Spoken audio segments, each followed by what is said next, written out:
This is a Wisconsin Sports Zone update. Well, the Packers held a joint practice with the Seahawks today on the final day of training camp up in Green Bay. Seattle coach Mike McDonald agreed to an extra 7-on-7 period that allowed Packers quarterback Jordan Love to get some work as he continues to recover from surgery to the thumb on his non-throwing hand. It was a mixed bag for the QB, though he did throw a touchdown to Tucker Kraft.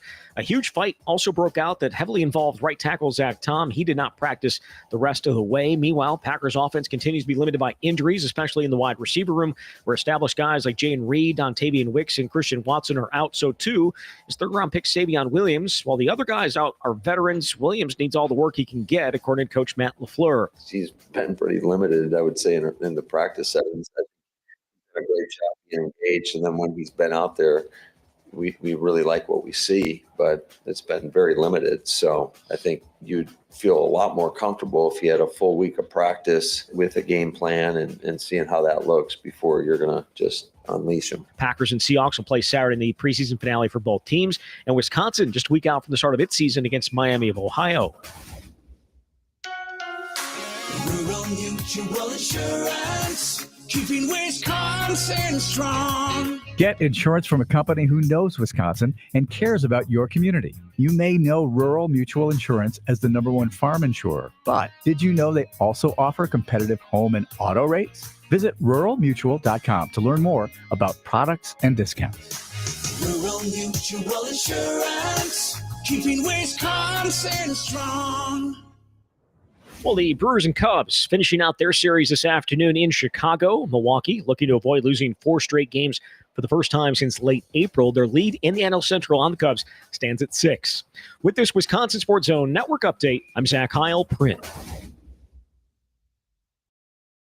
Who cares? You play the games, right? You're going to win some, you're going to lose some. You got to compete. You're going to lose. It's how you lose is what matters. This is where Wisconsin gathers to talk sports. Packers, Brewers, Badgers, Bucks. The Wisco Sports Show is on the air. Now, here's your host, Grant Bills. That's Christian Yelich last night after the Brewers lost their 3rd game in a row.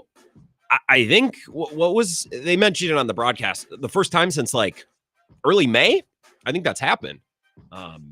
2 of those games, of course, the doubleheader the other day, but then the Brewers losing last night. They are leading right now 4-1. They're headed to the bottom of the 9th, and McGill is coming on. He'll have 9-1-2, McGuire, Bush, and then who would be the next? I have it open in front of me. Tucker is hitting second. I'm going to try to catch the ending and see how it ends. Hopefully the Brewers are able to hold on, but I really struggle watching the end of a close Brewer game as the show gets started. I've been furious watching the Brewers today. And I know they're up 4-1, but I have enjoyed very little of this game.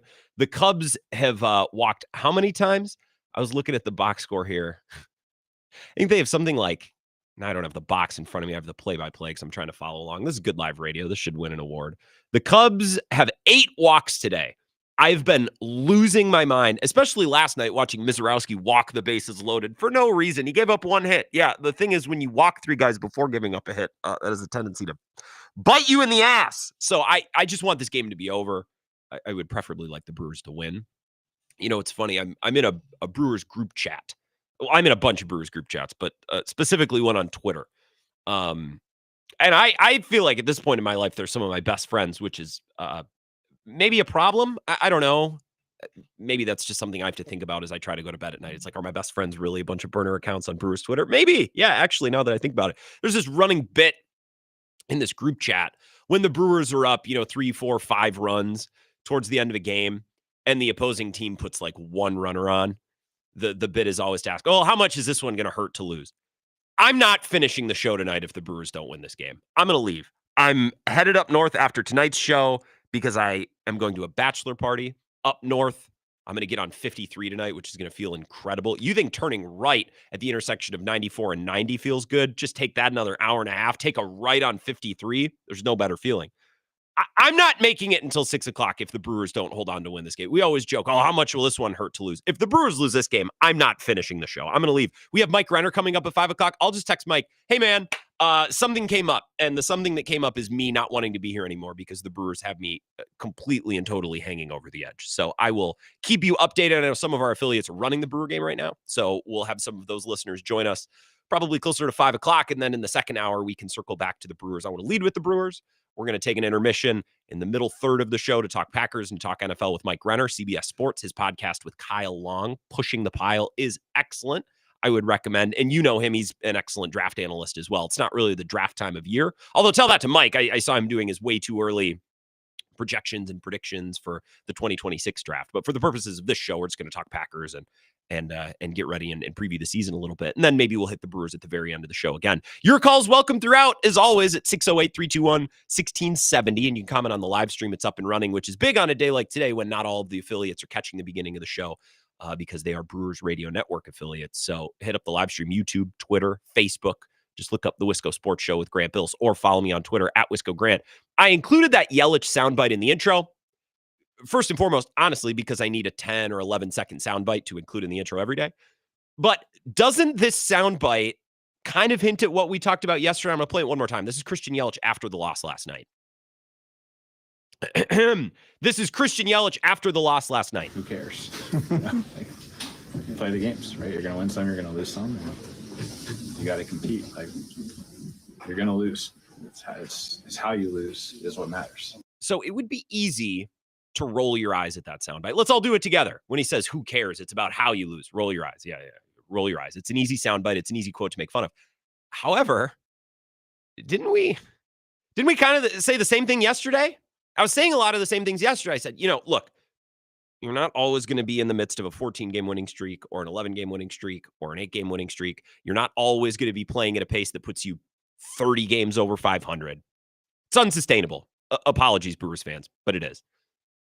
So when the Brewers aren't playing their absolute best or they're not winning, as they haven't been in the last 3 against the Cubs, you just take a look at what we've seen so far and you say, okay, well, why aren't they winning? What's taking place in these games? And as I said last night, I think the Brewers are still doing a lot of the good Brewers things that they were doing during their winning streak or that they've been doing. I mean, let's be honest, not just during the winning streak, but really since mid-May. Right? Long at bats, battling, putting the ball in play, offensively at least, doing a lot of the things they've been doing. And I think they've been doing that throughout the series. They've had some bad batted ball luck, some balls that they've just hit right on the screws that have found gloves. That happens. That is baseball. I'm not saying, the Brewers were unlucky. I'm saying they weren't lucky yesterday. There's been plenty of games throughout the summer where they've been lucky. That's how it works. I think the Brewers have been doing Brewers things. So to Christian Yelich's point, you roll your eyes and you hear, it's about how you lose. It's an easy quote to roll your eyes at, but I think it's true, as we talked about yesterday. You play the games, right? You're going to win some, you're going to lose some. You got to compete. Like, you're going to lose. It's how you lose is what matters. It's how you lose is what matters. And I think the Brewers, for the most part, have been doing Brewers things. There was a stretch of innings today where it's like they just couldn't get anything going. I don't know at one point how many Imanaga had sat down in a row, but he was cooking after the first couple of innings. Thank God for Bryce Terang turning into Barry Bonds in the month of August with that 2-run home run, and then Isaac Collins with the big 2-run single. They're up 4-1, 1 out. There's 1 on in the bottom of the ninth. So just pray that the Brewers win. Otherwise, we're not gonna have the rest of the show. I'm going to leave. I'm not staying until 6 o'clock if the Brewers blow this. I also think we'd be remiss. I wouldn't be doing my job talking about this series so far if I didn't point out the fact that I actually think this series has been more about the Cubs than it's been about the Brewers. The Cubs have played really good baseball, with the exception of game 1. The Brewers won that thing going away. What was it, 7-0 or something? Like, the Cubs sucked in that game. But in both games of the doubleheader and last night, and even though the score 4-1 right now really wouldn't totally reflect it, I think the Cubs have played much better baseball these last couple of games. And I think this series has been a little bit of maybe a pivot point for that team. Some of the batted ball luck and some of the worm has just started to turn for the Cubs over the last couple of days. And they've played exceptional defense, right? Like, Matt Shaw's made some great plays at third. Nico Horner's been great at second. Owen Casey made a great grab in the outfield. Like, the Cubs have played really well this series. I don't think these last 3 losses have been an example of the Brewers playing like crap. I don't think they've played their best, but I don't think they played bad. I told you last night, I think they're doing a lot of Brewers things. I think the reason that they've lost 3 of their last 4, or, the last 3 in a row, I guess would be a better way to put it, is the Cubs are a good team, and they've been playing like it the last couple of days, or they've been playing much closer to their ceiling and much closer to their potential. They haven't been slugging home runs and doing a lot of the things that we saw early on in the year, although the wind has been blowing on at Wrigley. Really, this whole series has been howling in today, which makes Bryce Terang's homer. Bryce Terang hit a moonshot out to left off a lefty into the wind. Like, that was a really impressive home run, but this has not been an explosive series. I think the Cubs have played really well. And I think the best way to summarize this series so far, and the best way to I think break down and to articulate why the Brewers have lost 3 in a row and why the Cubs have had a really nice run here in the last couple of days, is I think the Cubs have played great. They've made the plays on defense that are requisite plays to beat this Milwaukee Brewers team. And today, especially offensively, like, they're just seeing a lot of pitches, man. They have, I already forgot the number. They have 8 walks today, and it's been maddening to watch. So, I'll tip my cap to fan bases of other teams and to other baseball fans who have commented on what the Brewers have done this summer. It's like, it's maddening to play against this crap. Like, it is infuriating to watch your team walk guys and to watch the opposing team walk and put the ball in play and refuse to give up easy outs. Like, the Cubs the last couple days have kind of been doing the thing that we've seen the Brewers do to most teams throughout the summer, really going back to mid-May. If there's any questions about the Brewers I have over the last couple of games, and we were joking about this in that same group chat with my best friends, none of whom I've met. I don't know most of their real names. Again, I'm friends with burner accounts. That's a me problem. That's something I have to deal with. I do think maybe you can ask, like, can this Brewers play style win 3 of 5 or 2 of 3 or 4 of 7 in a playoff series against a team that's lights out on defense? Because some of the plays that Matt Shaw has made, or Owen Casey in the outfield, or Nico Horner at second, like, or Dansby, who's played, bellyache all you want about his offense, and with that contract, and especially his performance in runners in scoring position, I think a lot of Cubs fans have bellyached about Dansby. He plays a great shortstop, and the Cubs have not given the Brewers any freebies. They have not given the Brewers anything easy these last couple of games. And I think the Brewers have gotten a taste of their own medicine. I don't think the Brewers have necessarily played bad.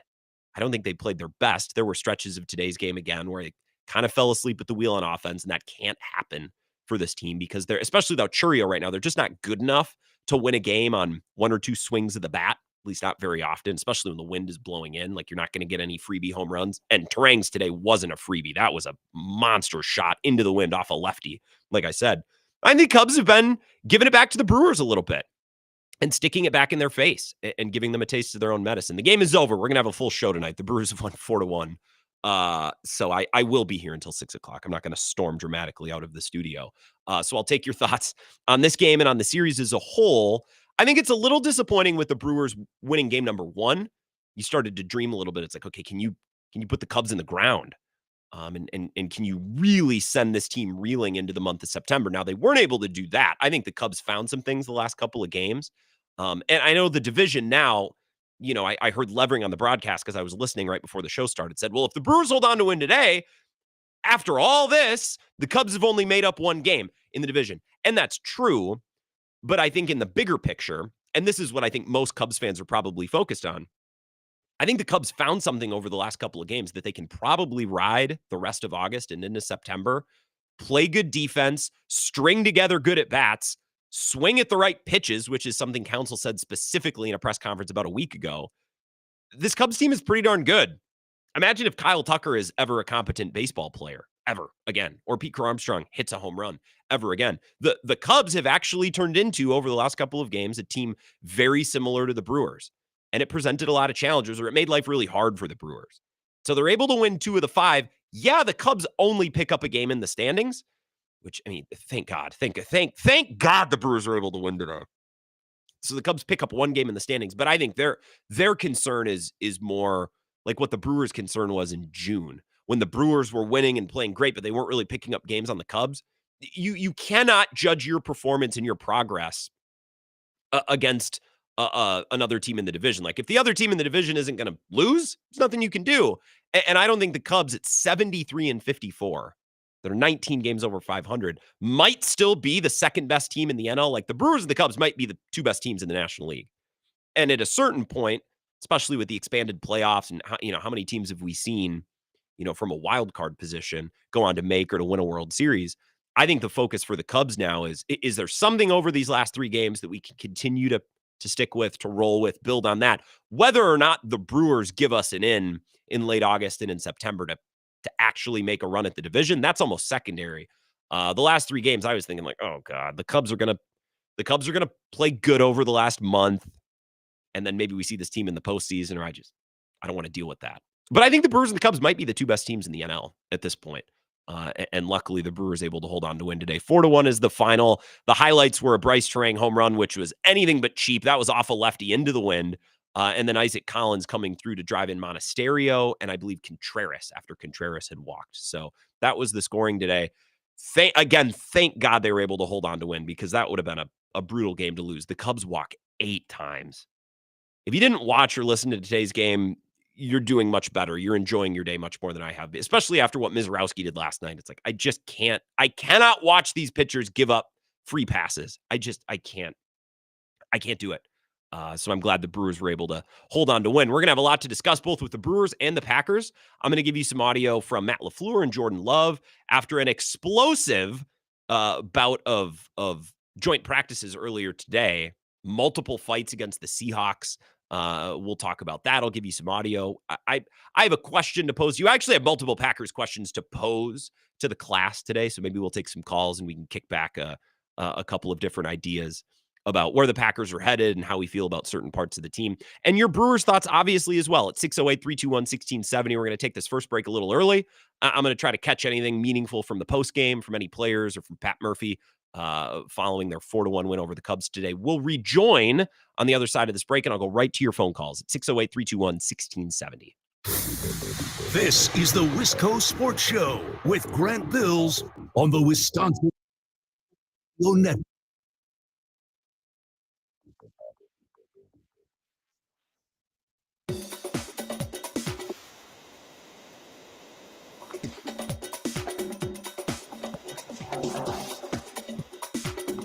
The Wisco Sports Show will resume in 3 minutes.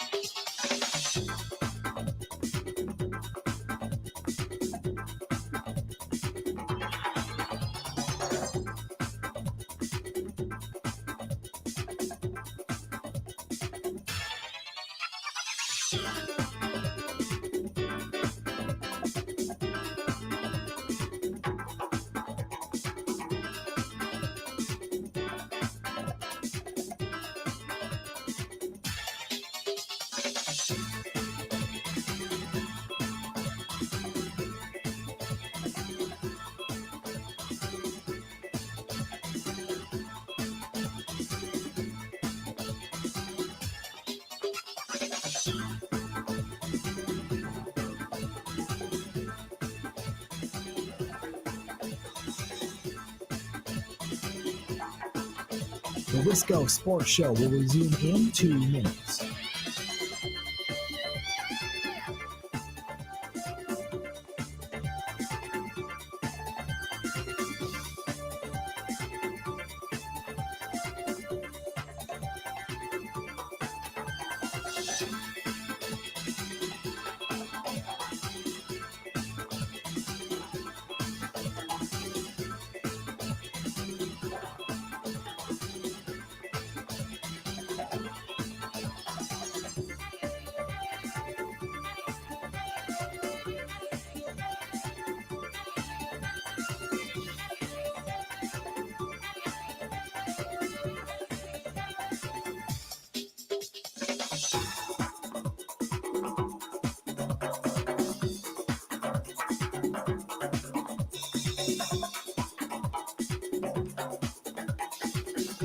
The Wisco Sports Show will resume in 1 minute.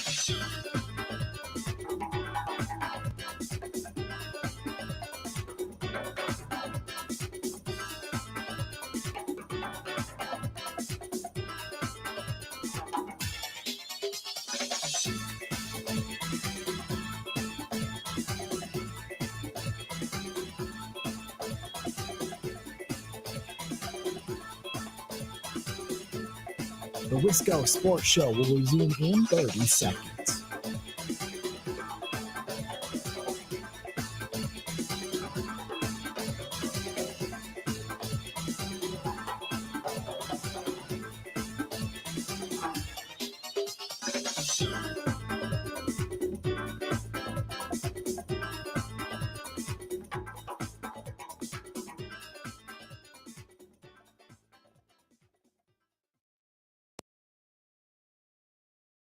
They took advantage. They got clutch hits. They made every defensive play. They made every tough play. We hit a lot of balls on the nose right at people. That's just the way it is. That's baseball. But how we played and how we went about it, made no excuses and went after it and put ourselves in a position to win, and maybe indicative of the whole game, got a line drive, caught that in the game. That's Murph last night. Today's game just wrapped up. The Brewers winning 4-1. So a little bit of a de facto post-game show. But the first 15 minutes of the show, kind of an extension of the first 15 minutes of yesterday's show. And I roll my eyes when I hear that's baseball. I'm like, oh, God, I don't like that. But with 162 games in a season, even if you're playing really good and doing all the right things, you're not always going to win. And Yelich talked about that last night as well. I thought the Brewers still did a lot of good things over this series. They win 2 of 5, which is a little disappointing after hammering the Cubs as hard as they did on Monday. But such is life.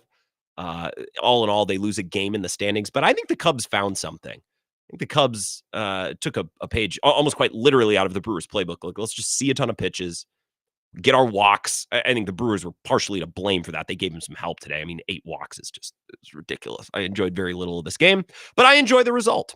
So the Brewers get out of Chicago today with a 4-1 win. And I'll take your calls on the Brewers, the state of the Brewers, and your reaction to not only today's game, but the full 5-game set in Chicago. 608-321-1670 to your calls, as promised. Wisco Sports Show. Who's this? Bill in Boulder. Hey, Bill. What's going on? Not much. I watched the game. Yeah, I think we're in a bit of a downturn, but I don't know. I don't think they like playing in that ballpark, but I think we got out alive. We're up on them. They're not going to catch up mathematically. The division is ours. That's point one. And then point two, I saw that fight between the Packers and the Seahawks. Yeah. I think they should let the fans join in because they're all owners, so they all have a stake in it. I will say, and we're going to talk about the fights after our next break, Bill, but I do say for I think as the short end of a stick as preseason ticket purchasing fans get, like I think the NFL, I think, gouges people for preseason tickets, right? Like you're paying full freight basically, and you go for and every basically ticket. nothing. Yeah, for every ticket, but especially in the preseason. Fans that went to watch practice today, they got their money's worth. That's good entertainment value. And I'm going to play you some audio from Matt LaFleur. He didn't seem too bent out of shape about it, which I'm glad. Like, okay, so the guys pushed each other around a little bit. Yeah, you don't want anyone hurt, and you don't want to make a mess of the practice, but I mostly think it's fine. Well, go ahead. My Bears, everyone's that have done joint pet practices with them. They complain about how tough we are now. So new era in Chicago. Interesting.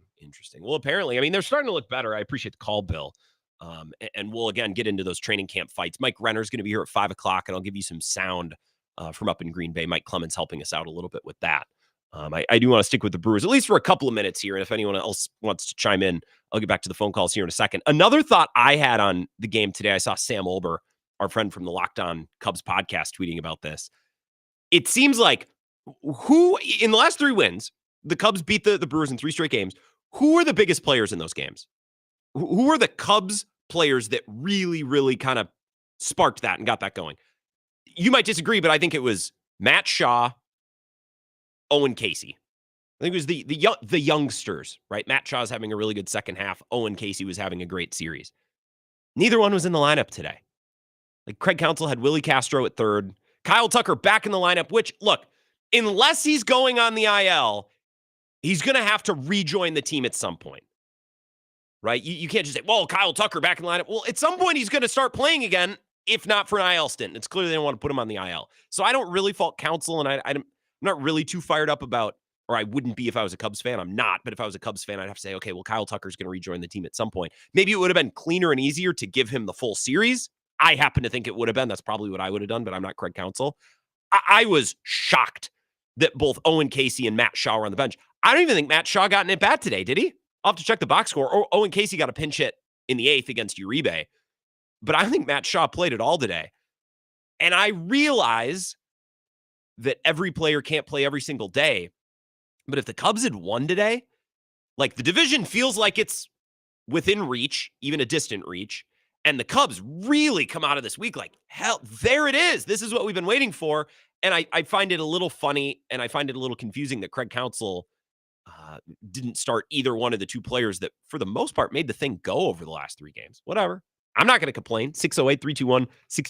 Wisco Sports Show. Who's this? Hey, Grant. How you doing today? Hey, Cone. I am excellent. How about you? I am great. Just out here in Seattle, Washington, scouting Packers Seahawks. Nice. You talked to any Seahawks Even though they're fans? in Lambeau. I was going to say they're in Green Bay, but you're boots on the ground and in their market at least. Yeah, I got my scheduling mixed up, but that's all right. That's all right. Mm-hmm. I was gonna say, like, I'm not too upset about the Brewers necessarily dropping a couple games against the Cubs. No, it just irks me that, like, this is giving the Cubs life. Like, their season was, kind of reaching death's door, and the best team in baseball comes in and they win the series, and gives them a shot in the arm that they really needed. And it's just disappointing it came against our Milwaukee Brewers. It So seems like they I'm a found little worried. something. Yeah, I mean, my worry is I don't want to see this team in the playoffs and have them end our season. I mean, personally, the Brewers getting eliminated from the playoffs, of course, I'm worried about that, and that would suck. I especially don't want it to happen against the Cubs. It seems like maybe they had the light go on, and it was some of their young players, and it was them doing a lot of the same things that the Brewers have done all year. Now, had the Brewers not won Game 1, I think I'd feel better winning 2 and losing 3, but because they won Game 1, I feel like they left a little bit of meat on the bone. If they were able to win one of the doubleheader or last night, but very impressed and beyond happy that they were able to win today. Because if they lost today, I think we'd be having a very different show right now. Yeah. Today was dang near a must win. Yes. And, I guess we'll look forward to playoffs. And, I just can't wait to see these Cubs streamers that react life or death to every single game when they get eliminated from the reaction merchants, the people who post videos of them losing their mind to good or bad plays. I'm not a fan. Not my thing. Yeah, the guy with the sweaty armpits and the thick girl. Yeah. The thick girl. Those are the two biggest. Thank you, Cone. That's Cone Roller out in Seattle. And we're going to talk Packers Seahawks fights.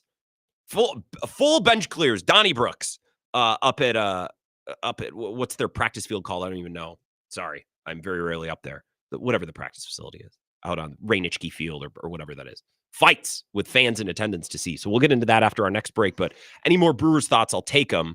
Again, to recap for those who are joining us, Brewers won 4-1 today. I think a big story or a big part of the story of this series is the Cubs playing much better and doing a lot of things that the Brewers have been doing. Owen Casey, Matt Shaw were two players that really made it go over the last 3 games. Neither one was in the lineup today. Owen Casey got an at-bat, a pinch hit in the 8th. Against Uribe, didn't amount to anything. Really gutty inning from Uribe, even after he walked the first 2. And look, I'll complain about Mizrowski walking guys last night because that just can't happen, and Murph put him on blast in the presser. Good. I'm going to complain a little bit about Quinn Priester walking guys. Like, you can't walk Reese McGuire to lead off. You can't walk him when the wind's blowing in at 30 miles an hour. Like, some of those walks can't happen, but I think on the level, in the biggest of big pictures, I actually tip my cap to the Cubs more than I complain about the Brewers because I think they played really well over these last couple of games.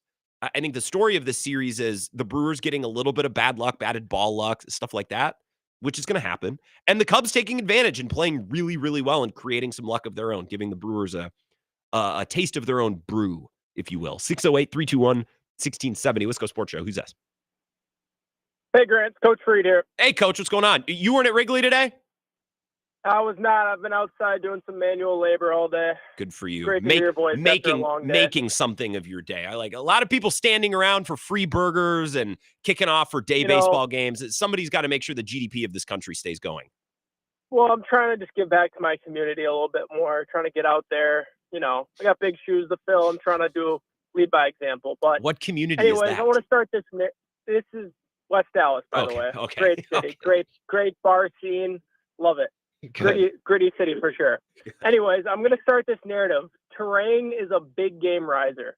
We saw it in the playoffs last year. He really stepped up. We saw it down in Wrigley.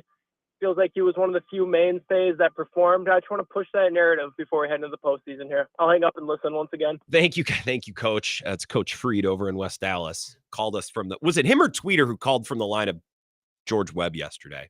I think Freed was at the game. He horseplay at the piss troughs, I believe, was discussed yesterday on the north side of Chicago.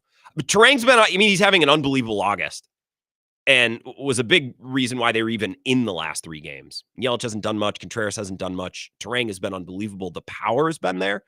And these home runs are not cheapies.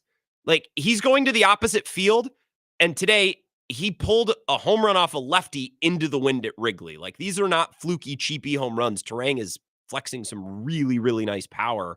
And today and throughout the series, kind of kept the offense going when not a lot of other players were pitching in. And playoff riser, big game riser. I mean, shades of Orlando Arcia is maybe the comparison, or maybe the player that I'll think of first, Coach. I appreciate the call. One more, and then we're going to go to break and talk Packers. Wisco Sports Show. Who's this? First of all, Grant, Tony from Texas. Hey, Love Tony. your shirt today. Thank you. High quality shirt. How do I say this, by the way? So this is Tony at Texas's AAU team for those watching on the simulcast. It's Elevate You. You. Okay. Yeah, like university. Okay. Like Miami University. Okay, Yeah, well, yeah, we're elevating our game. There's shades of Anyone that Oliva, which is a town in Wisconsin. And then there's the TE is capitalized. And I know that Jermichael Finley's a part of it. So it seems like maybe there could be some tight end coding, but it's Elevate There You. you go. I like it. Yeah. Okay. Hey, so your guy from West Dallas guys, we think alike. I was going to say the word gamer for Terang. Mm-hmm. So Terang, these guys, you need these guys in the playoffs. Like that, who's that redhead that used to kill us from the Dodgers? That dude was a gamer. You need gamers like that. Justin Turner? Yeah. You need guys like that in the playoffs, man. The guys that are going to rise to the occasion. Anyone that thinks Jim Gantner should get his number retired, well, Bryce Terang should get his number retired right now because he's way better than Jim Gantner was. While it's a ridiculous premise, I do agree that maybe Gantner was slightly overrated, but that's fine. You would know more than me. That's from your time, so I'll defer to you on that, Tony. You're right. Yeah. It is. Hey, Wizarowski, yes, he's struggling. Not worried about him. But you know what? You and your boy Ben Kenny, I don't know if you're a Philly fan still or a Philly apologist. We got to knock these guys out. Anything Philly, I hate. Besides cheesesteaks and the Liberty Bell. Philly apologist. Do they have the Phillies coming up, or you're thinking about the playoffs, or No, why is I'm Philly on thinking the brain playoffs. for you? Okay. I'm thinking playoffs. We've seen these guys before in the playoffs. They've knocked us out. We've seen the Packers play them. We've seen the Bucks play them. Philly is like a thorn in our side. We cannot lose to Philly again. Maybe it's the Midwest guy in me.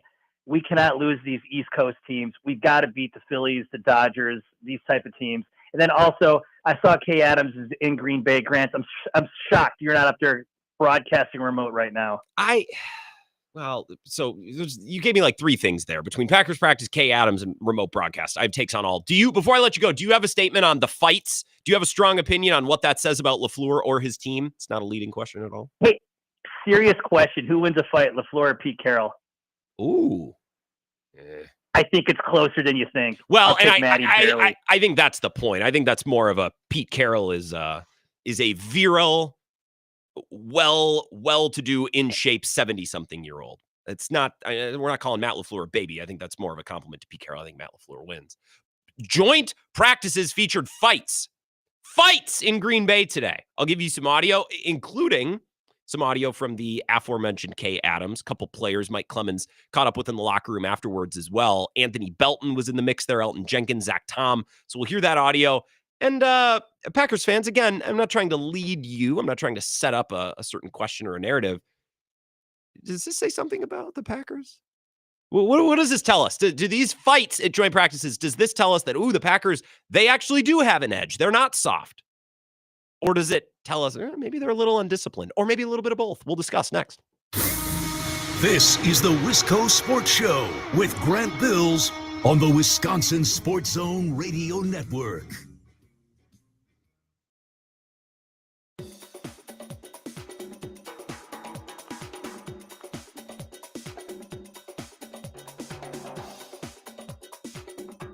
The Wisco Sports Show will resume in 5 minutes.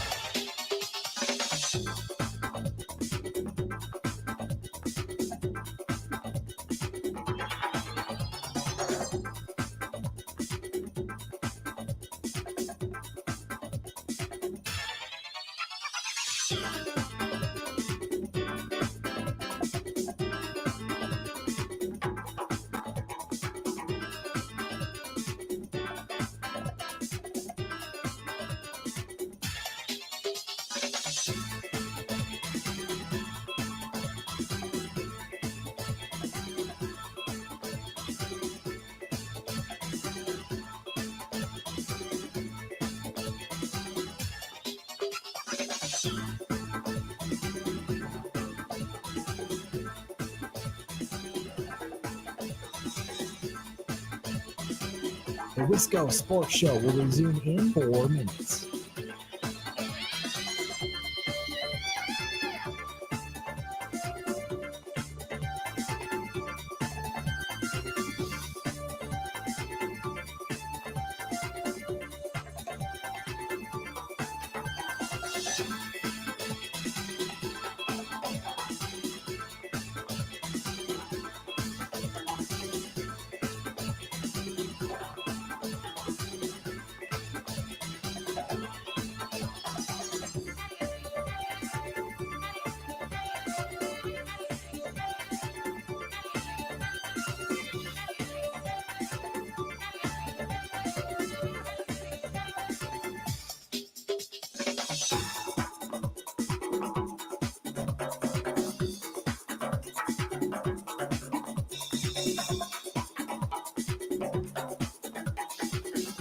The Wisco Sports Show will resume in 3 minutes.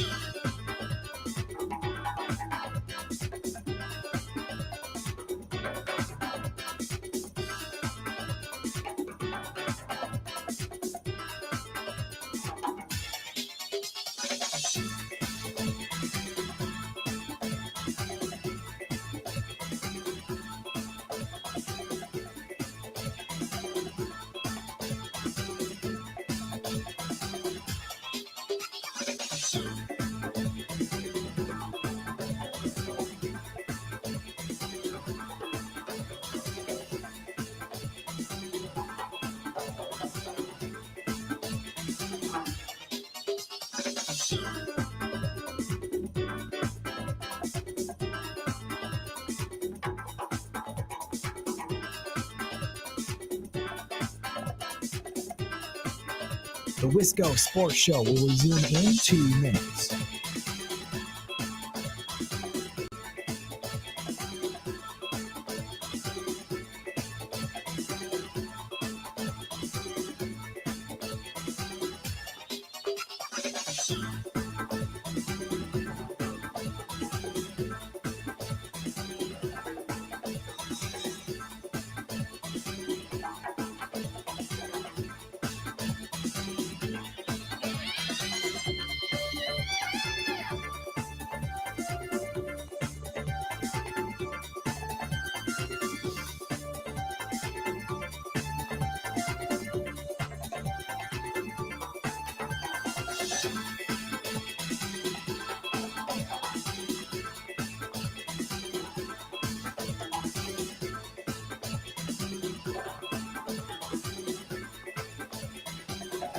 The Wisco Sports Show will resume in 1 minute.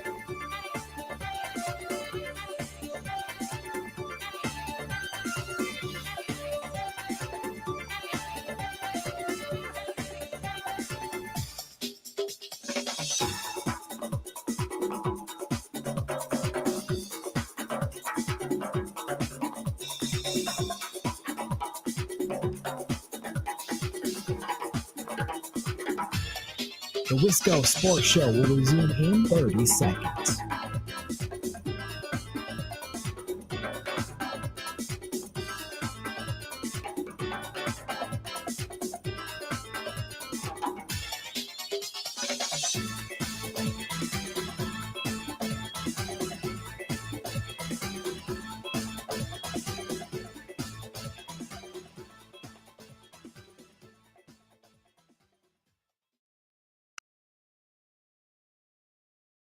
I'm ending my training camp tour with the first fight that happened at camp. I know how much you hate camp fights. How much of the last preseason game will Zach Tom be playing every snap? Potentially. No, it's disappointing. You want to have a competitive yet disciplined team, and things happen, I know, on the field, and sometimes you don't exactly know exactly what happens out there, but you have to keep your poise, and if you throw a punch, you're out. So that's what happened. So what did you see out there? I'm too I saw short. I'm too short I to see saw a anything. mosh pit of a lot of things going on. It was like the biggest fight I've ever seen, I think. I wouldn't say that, but I wouldn't go that dramatic with it, but it's never good. I mean, you're just not being productive, and you miss out on plays, and some of these guys really need those opportunities to, on both sides of the of the ball, and both teams need opportunities to showcase what they can do. I think you started the fight. Oh yeah, I do. I'm think a you big did. fighter. Can't you tell? No, just to distract everyone from the okay. live snaps and Jordan Love. Sure. That's what I think. That- You didn't want us focusing on that. You wanted us talking Yeah. about some meaningless Something like fight. that. It's Matt LaFleur with Kay Adams. Tony in Texas, obviously mentioning Kay Adams. Big fan, I believe Tony to be. Just based on things that he's said, just reading between the lines, context clues, I think Tony's a fan. Matt LaFleur breaking down. I mean, it would be easy for us on the outside, and I saw a lot of the tweets and the videos that were posted earlier today from Packers practice. Say, holy balls, it's bedlam. And then Matt LaFleur discussing is like, well, sometimes, that happens. It's not really the biggest fight ever. It happens when you get guys who have been in training camp now for a couple of weeks, and they're tired and they're sick of this practice stuff, and they're ready for the regular season to start. And then you bring in another team and they're sick of practicing and they're ready for the regular season to start. And then one guy just pokes the bear just a little bit, and then it descends into what we saw today. So that was a little bit of Matt LaFleur and Kay Adams. Mike Clemens, who was on the ground, boots on the ground for the events in Green Bay today, he sent 4 cuts of sound. So I have Zach Tom, Anthony Belton, and Keyshawn Nixon. The first soundbite that he sent was just audio of the fight itself. And he had to bleep. Mike, I don't know if he pulled out his audio recorder, was just getting ambient noise during the fight, but this is what it sounded like up in Green Bay today.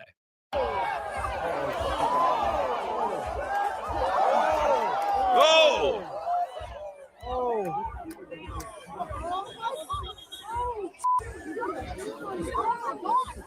Oh.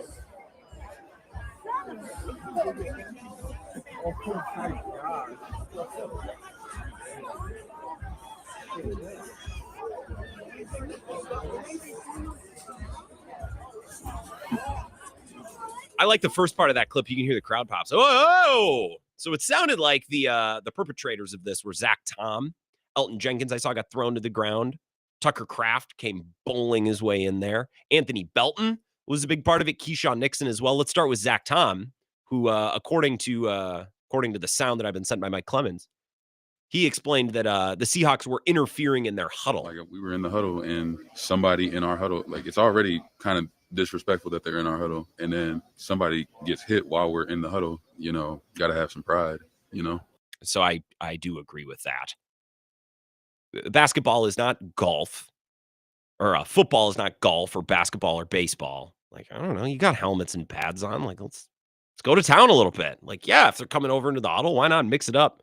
Kind of spice up practice a little bit. Here's Anthony Belton saying he had to take over because Zach Tom was yanked off the field by Matt LaFleur for starting fights. I mean, now you just keep going. Because it's still more football to play. So you just got to, some that happened, come with it the next play. So I guess Anthony Belton was, according to Mike Clemens, who joined Bill earlier today, was jacking and yelling and talking that ish, let's say, on the way off the practice field with certain Seahawks players. I have Keyshawn Nixon asked about this joint practice compared to last week against the Colts. It was chippy, but I mean, that's what comes with joint practice. It's always be like that. It was kind of weird for me last week because it wasn't like none of that in Indy, so it was kind of conservative for it, but it just come with the territory. Alphas going against alphas. It's in a practice setting, so no refs for real. Like, the refs don't really matter. You can't really get fined and stuff like that, so you get a little chippy. That's just how it goes. So Keyshawn Nixon, according again to Mike Clemens, who talked after, Keyshawn Nixon said, I'm ready to be done with training camp. I think these guys are fed up a little bit. It starts as we're excited to hit somebody else, and then they get sick of hitting somebody else, and now it's just like, I can't do this practice thing anymore. I need to be done. So I'll pose this question. I tweeted this earlier at Wisco Grant. Just asking the question. I don't mean anything by this. This is not intended to be a leading question. It's not intended to be any sort of commentary. I'm just asking, are today's training camp fights evidence that Matt LaFleur's Packers are undisciplined? Or is it proof that the Packers do have some edge? It's funny. Bill asked yesterday on his show, of which I produce, if you're not familiar with how this works. I'm behind this board and producing for Bill 10 to 2, and then I host this show. So sometimes conversations will roll over, or Bill will have a guest on, or he'll have a call, and that'll be stuck in my mind. Bill asked yesterday, what's the identity of the Matt LaFleur Packers? What's the identity of the 2025-26 Green Bay Packers? And a lot of people, commenters, texters, listeners, were like, I think they're kind of soft. I think Matt LaFleur coaches a soft team. And then this happens today. It's like, well, is that evidence that they're actually hardos, that they're not soft? Or is it evidence that they're a little undisciplined, a little sloppy, a little emotional? You would have evidence last year if you wanted to find it. There would be plenty of evidence to find, and especially their division games and their losses last year, where they're a little undisciplined and they're sloppy and they're not focused and they're not locked in. Dumb after the whistle penalties, fumbles on special teams, dropped passes, misalignments, pre-snap penalties, those sorts of things. It was a big problem for them last year. Was that a product of a younger team? Was it a product of a team that was smelling their own farts a little bit? A lot of people were all in. Packers and Texans, Packers, Texans, Packers, Texans going into last year. Was that it? Or maybe is it a Matt LaFleur thing? I don't know. There's a fine line between scrappy and physical and emotive, which I think is important. I think good teams are emotive. They do play with their emotions on their sleeves, with anger and frustration and edge. There's a fine line between that and a team that's sloppy and undisciplined and is giving up penalties for, jumping over a guy out of bounds, Keyshawn Nixon, or, doing something dumb like we've seen Jair Alexander do, those sorts of things. So I think it's important to walk a line as a team between edgy, physical, playing, I don't know who said this first, but I hear it all the time, playing to the echo of the whistle. Never came up with that. There's an edge between that and being sloppy and stupid and silly and actively hurting your team's chances to win with dopey penalties and brain farts and misalignments and pre-snap penalties, those sorts of things. There's a fine line, and I think it's going to be important for the 2025 Packers under Matt LaFleur to kind of nail that line, because I don't know that they're as talented as some other teams, but I think they're very, very close, and the games are played on the field, need a little bit more edge, need a little bit more physicality. And by the way, I think that's part of the reason they brought in Nate Hobbs and brought in a guy like Aaron Banks. It's like they wanted guys to come in and lay the lumber a little bit and play with a little bit more edge. How often have the Packers lost to the Niners and it just feels like the Niners are running faster and hitting harder and playing meaner? Same with the Eagles last year. Now, the Eagles were more talented too, but it's not like they played this beautiful brand of football in that playoff game in the wild card round.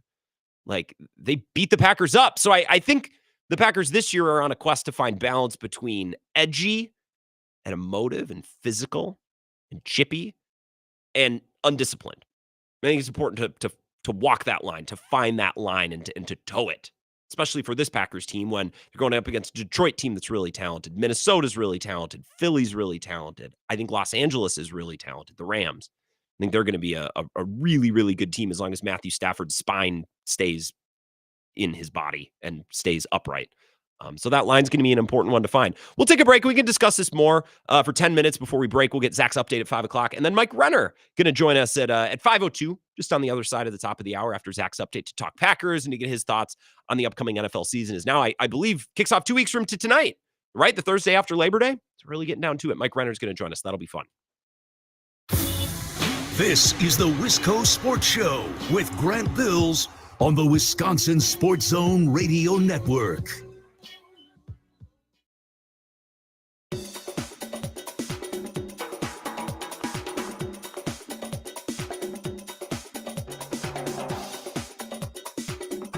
The Wisco Sports Show will resume in 3 minutes.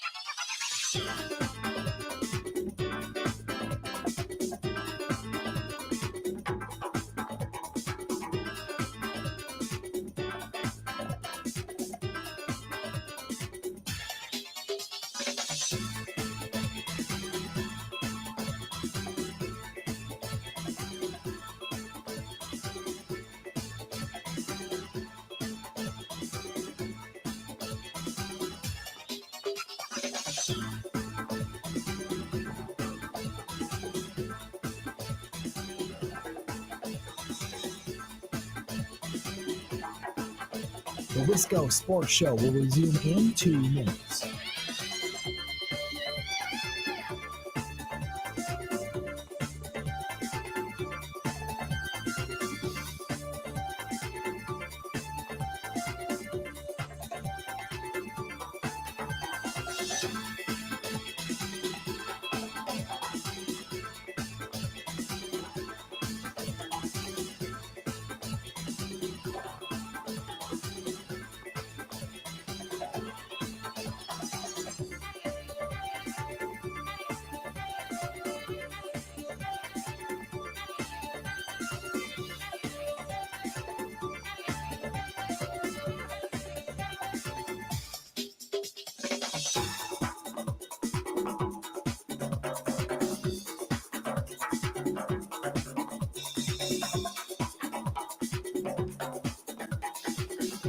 The Wisco Sports Show will resume in 1 minute.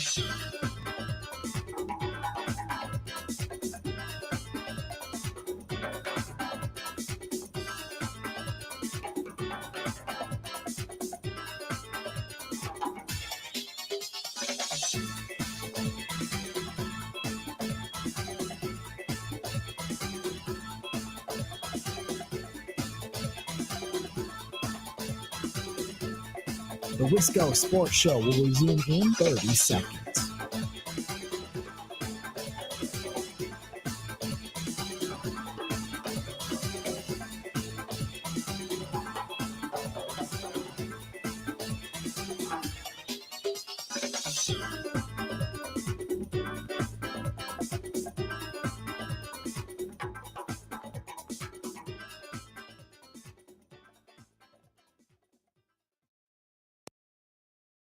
Are you the Terminator? The Terminator? Yes. No, why you say that? Who has surgery 11 days ago Oh, and yeah. is back at, like, how does, what? Can you explain the physics and medicine of that? Quick turnaround, you know? I mean, I think just because the hand it's on, being on my left hand, is the reason I'm able to get back. I think if it was my right hand, it'd be a totally different story. 6 days later, you're Yep. back at practice. Today, I see you, cameras down, but you were taking live snaps. How did that feel?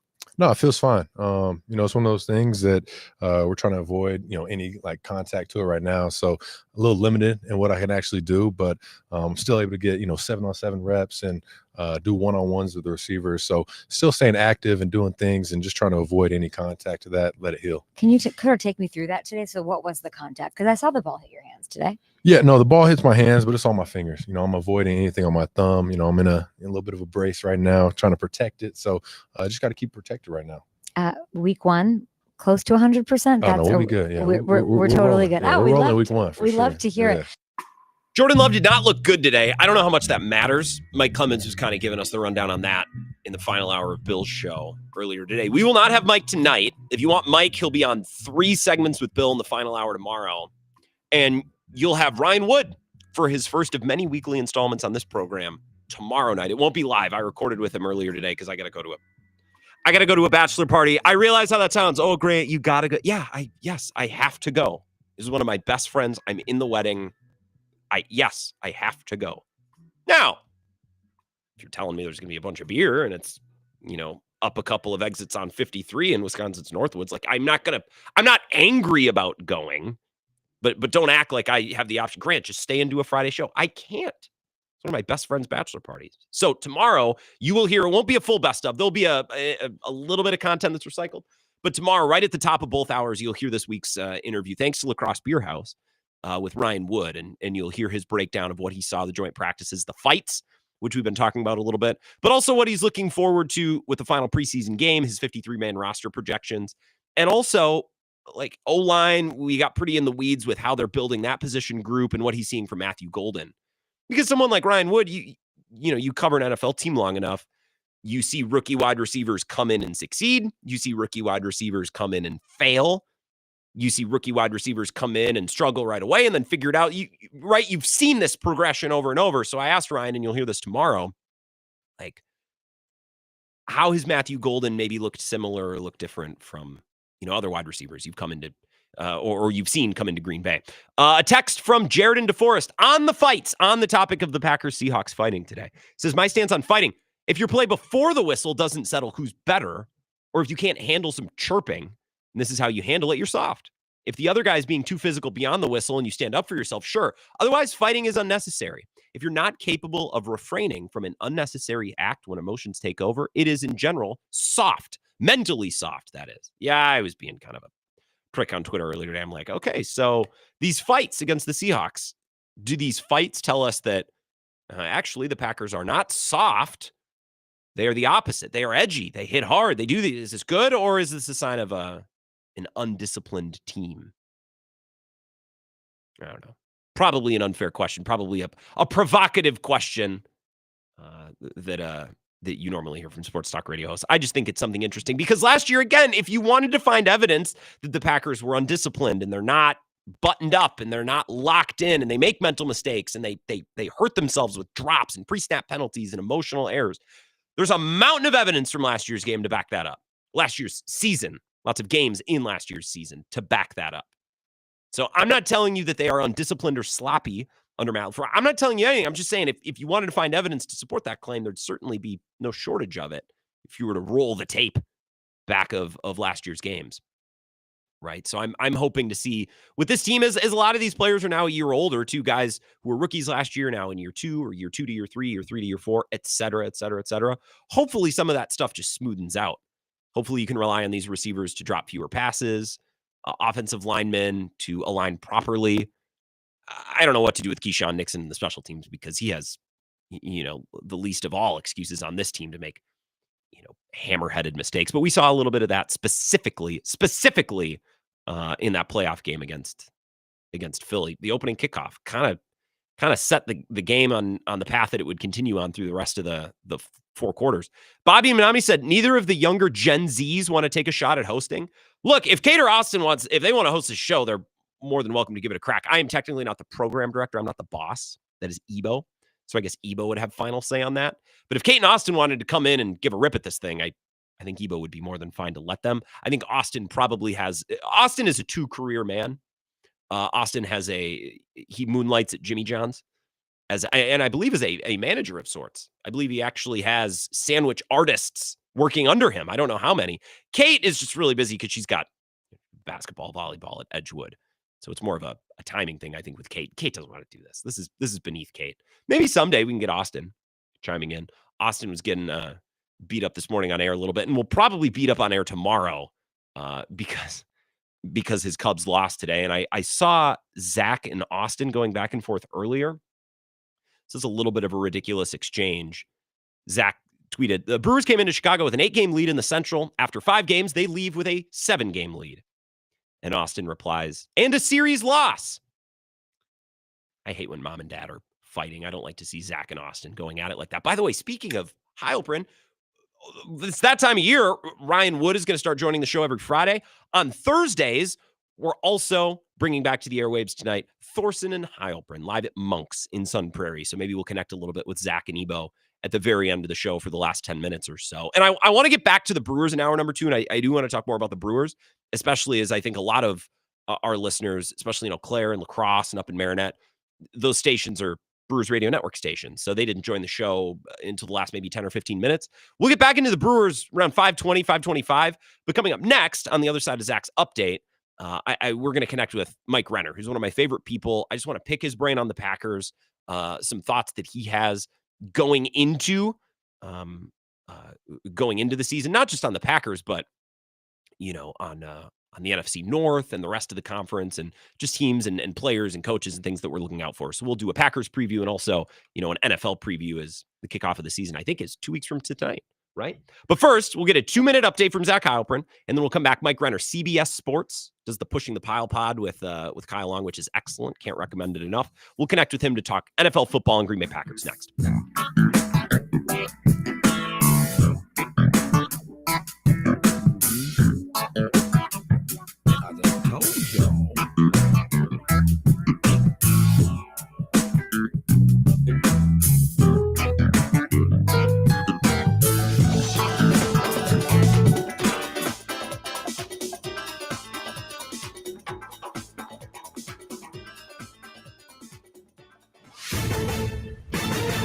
This is a Wisconsin Sports Zone update. Well, the Packers held a joint practice with the Seahawks earlier today on what was the final day of training camp open to the public, and the fans got a show, and not all football either. A huge fight broke out in the middle of practice. Packers right tackle Zach Tom was right in the middle of it. Like I said, we were in the huddle, and somebody in our huddle, like, it's already kind of disrespectful that they're in our huddle, and then somebody gets hit while we're in the huddle. Got to have some pride. Tom was kicked out of practice for his role in the fight, said he probably could have controlled himself better, but didn't think the outcome was all bad. I mean, it's nice to know that we have each other's back. Obviously, that's going to make us closer as a team, but like I said, it'd be better if we, found it out in a different way. So, but like I said, the silver lining is, I know that the whole offense got my back, and I got everybody else's back. Packers and Seahawks going to match up on Saturday in the final preseason game for both teams. Turning to Wisconsin, it's a week out from the start of their season against Miami of Ohio. Wisconsin picked to finish 12th in the Big Ten, and Luke Fickell's third year with the program. Kick next week, slated for 8 o'clock. Rural Mutual Insurance, keeping Wisconsin strong. Get insurance from a company who knows Wisconsin and cares about your community. You may know Rural Mutual Insurance as the #1 farm insurer, but did you know they also offer competitive home and auto rates? Visit ruralmutual.com to learn more about products and discounts. Rural Mutual Insurance, keeping Wisconsin strong. Well, the Brewers earned a 4-1 win earlier this afternoon down in Chicago to push their lead in the NL Central back to 7 games. Milwaukee had a 2-run homer from Bryce Terang, and Isaac Collins gave him a 2-run single. Quinn Priester gave up just 1 run in 4 1/3 innings. Trevor McGill picked up his 30th save of the season. Milwaukee back home tomorrow to host the Giants. With this Wisconsin Sports Zone Network update, I'm Zach Heil. Who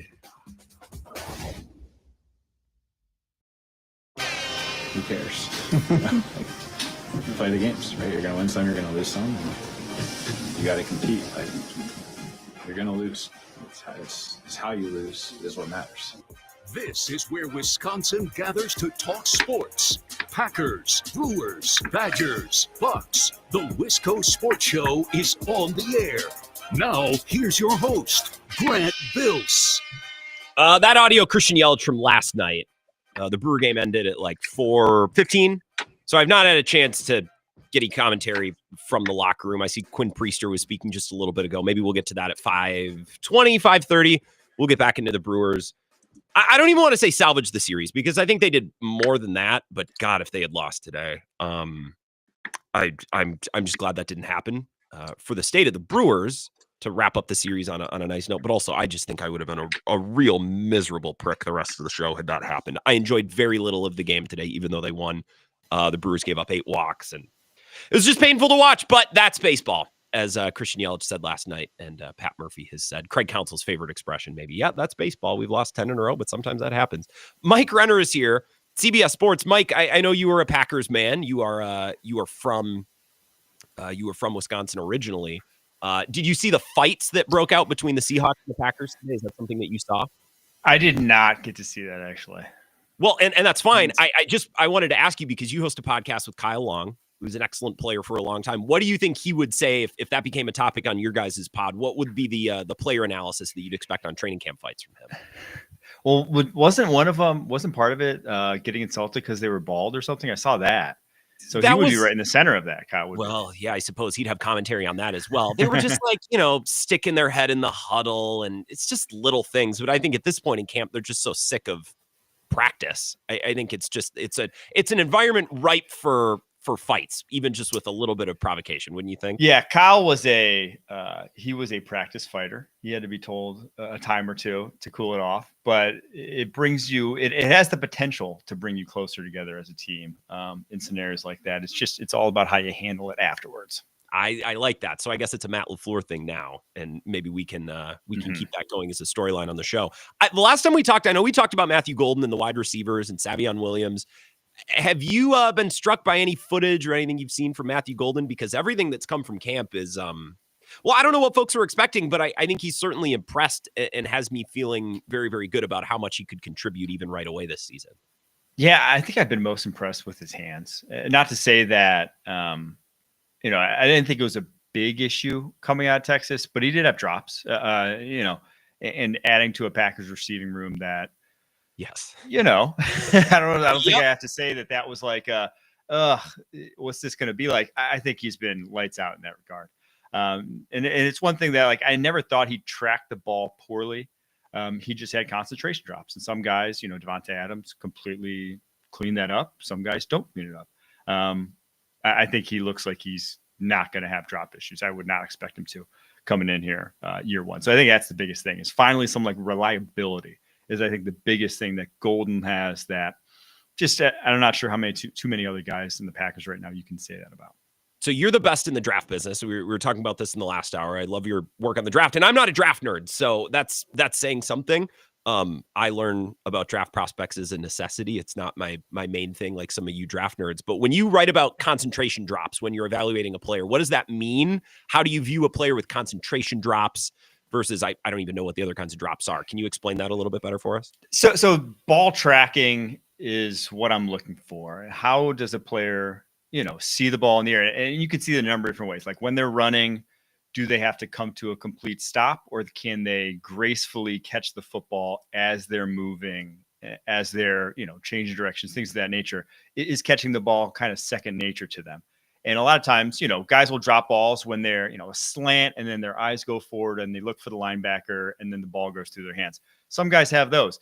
Other guys have the problem where it's just they drop the ball because it's hitting them in dead center of their chest. I think Quentin Johnston comes to mind when you're thinking of like guys who it's not concentration drops. They're not just finding the ball correctly in the air consistently.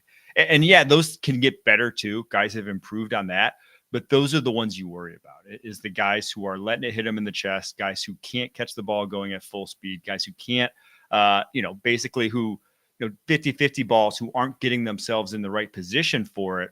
Those are the guys I'm more worried about it ever getting fixed or ever looking like what it needs to look like to succeed in the NFL. Sure. The actual mechanical tracking and positioning and receiving of the football versus the ball's hitting you perfectly and you just looked away at the last second, I suppose, yes. Which makes sense. You talk about concentration drops.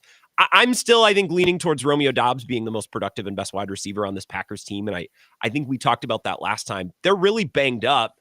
Do you have any residual belief or any priors that are affecting the way that maybe you view Jaden Reed and Dontavian Wicks going from year 2 to year 3?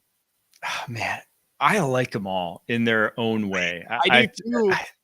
They're all good. Right? They all are talented, and the Packers, they have a type at wide receiver. They stick to it. It's been very consistent, the type of wide receivers they like. And honestly, I think they kind of broke that mold with Christian Watson. He's kind of like an outlier. I thought they broke it with Savion Williams, but the rest of these guys, they're all in a similar mold. And so that's why it's just like none are so elite athletes, obviously outside of Golden, I think is the best one, that it's like, I think they're ever going to be number one type of wide receivers, but I think they could all, if they just like put it together, get to be real deal number twos. So take your pick, man. I think they're all very good. I just hope that, they all continue to develop and finally get this rapport where it needs to be with Jordan Love. Last year did not lead me to quit on any of those guys. Now I'm like, well, I expected too much in year 2. I was just a silly fan. That was my problem. So I remain in on all of these guys. 2 linebackers I want to ask about: Edgerrin Cooper, the potential that he maybe has from year 1 to year 2 to be, I don't want to say superstar, but like a legit game-changing player who makes game-changing plays.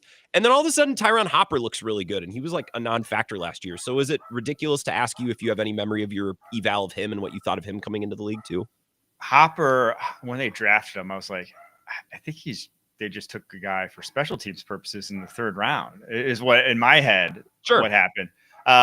Because that's what I graded him out as. I mean, I think he could be a very good core special teamer for a decade. The guy plays with his hair on fire. He's a heck of an athlete, but at no point in time was that like starting linebacker potential. He's starting linebacker athlete, but missed so many tackles, really just out of control most of his career at Missouri, and was on the older side already coming out. So it's like, where's the development? But Edgerrin Cooper is just, I feel bad about my eval on him. I had him like kind of where he was drafted. I had him in like the 50s, but his tape was like better than that as a senior. I was just like, it was 1 year. It was really like a 1-year wonder type of guy. And I'm always wary of those guys. I like guys who produce more in college, but his last year at Texas A&M was elite level linebacker play. He obviously has elite level linebacker traits. In the second half of last year, he already was in the NFL, an elite line like that. We did all pro predictions on our podcast today, and I put him on the first team all pro team. That's how highly I think of what he could be in year 2. And that linebacker takes a while compared to other positions in the NFL. But when you got it, sometimes it really doesn't take that long. Well, and I thought Isaiah Simmons would at least be like very solid special teamer and depth piece at linebacker, and he's been mostly awful. So if that just turns out to be Tyron Hopper, and they retained Isaiah McDuffie, which I was actually kind of surprised by. Again, a nice depth piece that just makes me feel better about the depth and like the well-roundedness of the room, not guys that I expect to make splash plays. That's going to be Edgerrin Cooper's bag. Mike Renner is here. Listen to his pod with Kyle Long, pushing the pod, and it live streams throughout the week as well. I'll catch it in the morning. You guys drafted, what did you say, best units? So like the Eagles O-line, or, you had the Bengals wide receiving core, which I thought your breakdown of that was really good. Is there anything on the Packers that, forget even best in the league, but is there a position group or a thing that they do where you can circle it and say they do that as well or better than anybody else? Because I think that's where I'm struggling to really buy fully into this team. They do a lot of things, very well. I don't know that they're great or better than everyone else at any particular thing or at any particular spot. Yeah, I think you hit the nail on the head there with your analysis. And it comes back to, how many guys on this team are top 5 players at their respective positions. To get an elite unit, usually it takes an elite player. So they have all very good players. They have a lot of very good players, but like their elite players are like maybe running back, maybe safety, which is not, that's fine. I think their safety group's awesome. I think their running back room's awesome. I think their tight end room's awesome, but it's those aren't what gets you championships, obviously. But I will say, if there's one that's close and it's like a valuable position, I think this offensive line could be really sick this year, especially if Jordan Morgan, this preseason's for real. He's looked great this preseason. If he steps in as your starting left tackle, I think that is a top 5 offensive line. I don't think it's the Eagles. I don't think anyone's confusing it for that unit, but it's a darn good offensive line. Well, that's the thing, and that's my concern is like, well, they have Josh Jacobs. He's awesome. Okay, but the Eagles probably have a better version of that. Or their O-line, like they're always good on the O-line, but the Eagles are probably better, right? Or you could find teams that are better. So, and I talked to Bukowski about this the other day. He's like, the Packers' identity is multiplicity, like being deep across the board. If that's the way that you're doing it, how do you beat teams that have more elite talent at certain positions? What needs to happen for a team like that to beat teams that might be more elite and to win playoff games in those matchups? It comes down to OC and quarterback. Then those guys need to be at the top of their games. And I have no doubt LaFleur can go toe to toe with the best in the league. But Jordan Love, we've seen it at times, right? I think that's the biggest thing is just, can he reach that echelon that can go out there and get you a bucket, win you a game when maybe you are overmatched? And that's, they are overmatched against the Eagles. I don't think it's, bad to say that the reigning most champs, teams are. Like they are going to be overmatched against the Eagles. They were 2 games last year. But can he go out and be better than Jalen Hurts? I think he can. I think he's much better passer than Jalen Hurts. I think he's much better in a lot of different ways than Jalen Hurts. But can he go out there and outduel those guys? Because it's not, the best quarterbacks are all in the AFC. It's not like he has a big murderous row to roll through in the NFC. Can you outplay, Jared Goff and Jalen Hurts? Then Jaden Daniels. If you can, you're in the Super Bowl. So I think Jordan Love can. But we're just going to need to see it more consistently. What do you expect from Minnesota and Detroit this year? Oh, man. See, I think Detroit's still going to be very good because talent still talks in the NFL. Dan Campbell and what more Brad Holmes. Like, they brought in players that are coaches on the field of sorts, and like Amon-Ra St. Brown, Aiden Hutchinson. They have leaders who aren't going to let this just regress too much. So they're still very good. Minnesota, I could see it just Sam Darnold, for as much as, he was maligned over the course of his career, he was awesome last year for times. He was awesome at times. Like that passing offense was still very good. And it's like, yeah, you could throw anyone out there, but Jaron Hall looked like poop in that game against the Packers, right? That was the New Year's Eve game, right? That was so fun. I love that. And so not anyone can go out there. And we did find the line that you can draw of. We did find it, I guess, in that game. So my thought on McCarthy was he may develop into a guy, but it's probably going to take time. He didn't pass much in college at Michigan. He has some serious blind spots in his game that need improvement. I just think it takes a while. So I think the Vikings take a big step back, but I think the Lions mini step back, but they're still the team to beat in the North. Ben Johnson, my thought is, how many fourth downs did the Lions convert last year that was the deciding factor in the game? And how many of those fourth downs did you go, well, Ben Johnson just had the perfect call? Like the Packers they defended it well, and then Ben Johnson runs an angle route out of the backfield to hit the perfect soft spot. Like I guess that's what I'm curious about with the Lions is if a couple of those fourth downs in a couple games go the other way, like how many wins and losses or what kind of difference does that make? I guess that's what I'm most curious about in Detroit. Because I think that is a great point. And the talent remains. I think I'm with you on that. I think that sticks around. A couple of play calls that maybe Ben Johnson can make that this guy can't. Like, I guess that's what I'm interested to see. Yeah, and I've been saying, they're still very talented offensively. They're not number one offense in the league talented the way they've been the past 2 years, right? That was Ben Johnson aided. And from all I've heard out of Detroit, Ben Johnson kind of locked himself in a closet and came up with game plans on Tuesday, right? Like it was not a group effort where he's asking the room what's going on. So even though Morton's been there before, their new OC, it's not like Morton's just going to take over where Ben Johnson left off. This guy was the OC for the Jets in 2018, right? I don't remember that Jets offense being any world beater. So I do think they take a substantial step back there, but they're still good enough, especially defensively. Still have so much talent that it's like, I don't think the step back's so massive that we're talking about a 500 team. The step back's like, hey, they're now one of many in the NFC, probably 11 or so. I think I had 11 wins was my projection. I don't think you're going to get asked this on any other show, so we can wrap up with something that may seem trivial, but should we hold any Luke Musgrave stock still? He looked good today. I think he can play a role. I mean, stock is in like, for the tight end to have a guy that can fly like that, can play a role. And I trust LaFleur to be able to take advantage of it. Wheel routes, seams, overs, he is your play action, hit some home runs. So I think there is still a big role for him.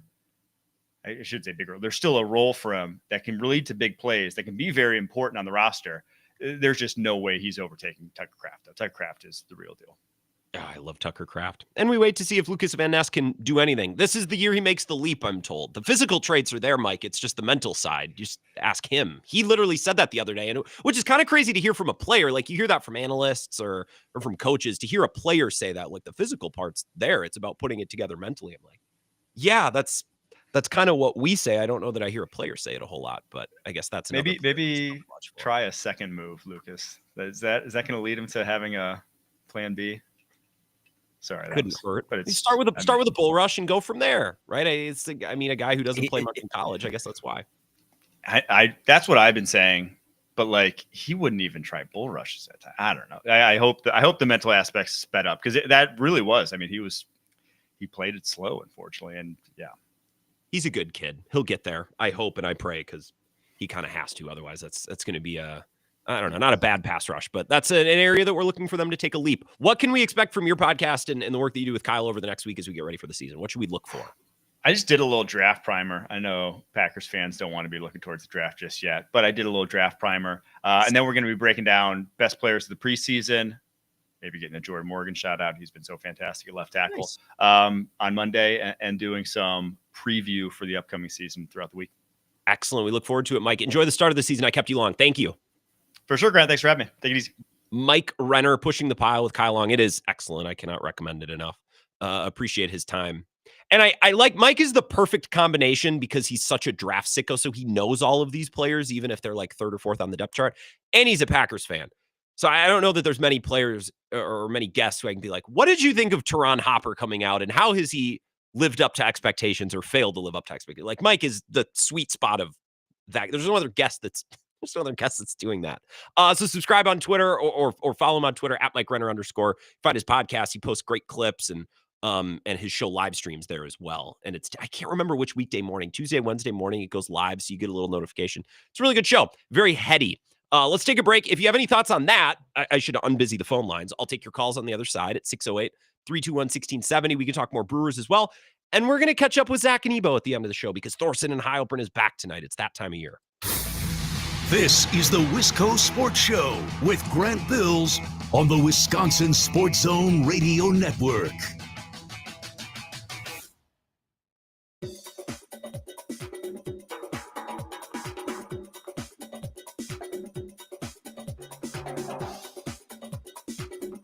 The Wisco Sports Show will resume in 3 minutes.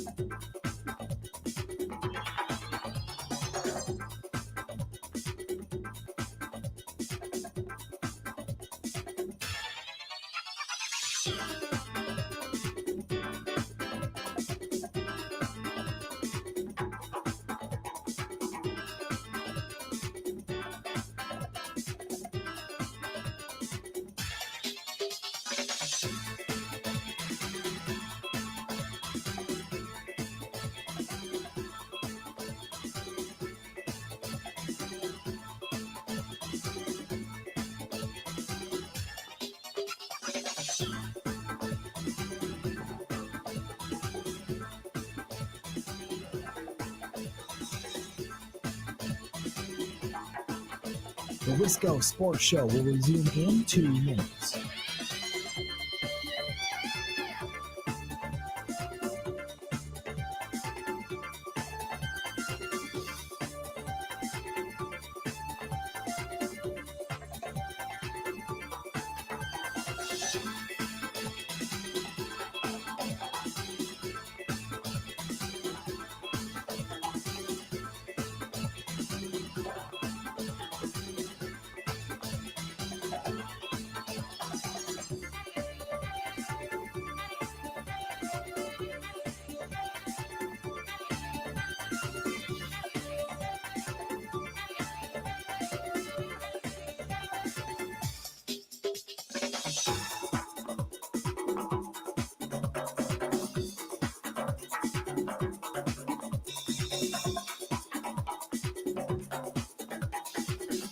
The Wisco Sports Show will resume in 1 minute.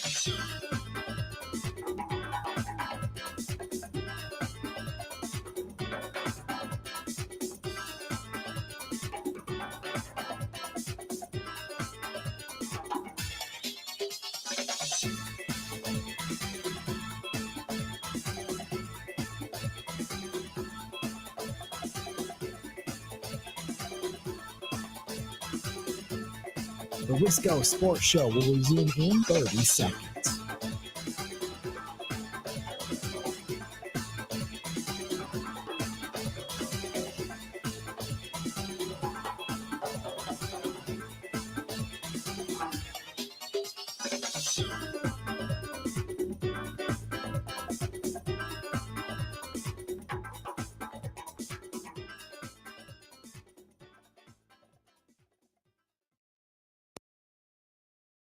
It's a tough week because you have to make cuts, right? I'm looking at that wide receiver room. It's great. You have so much depth. What will it come down to?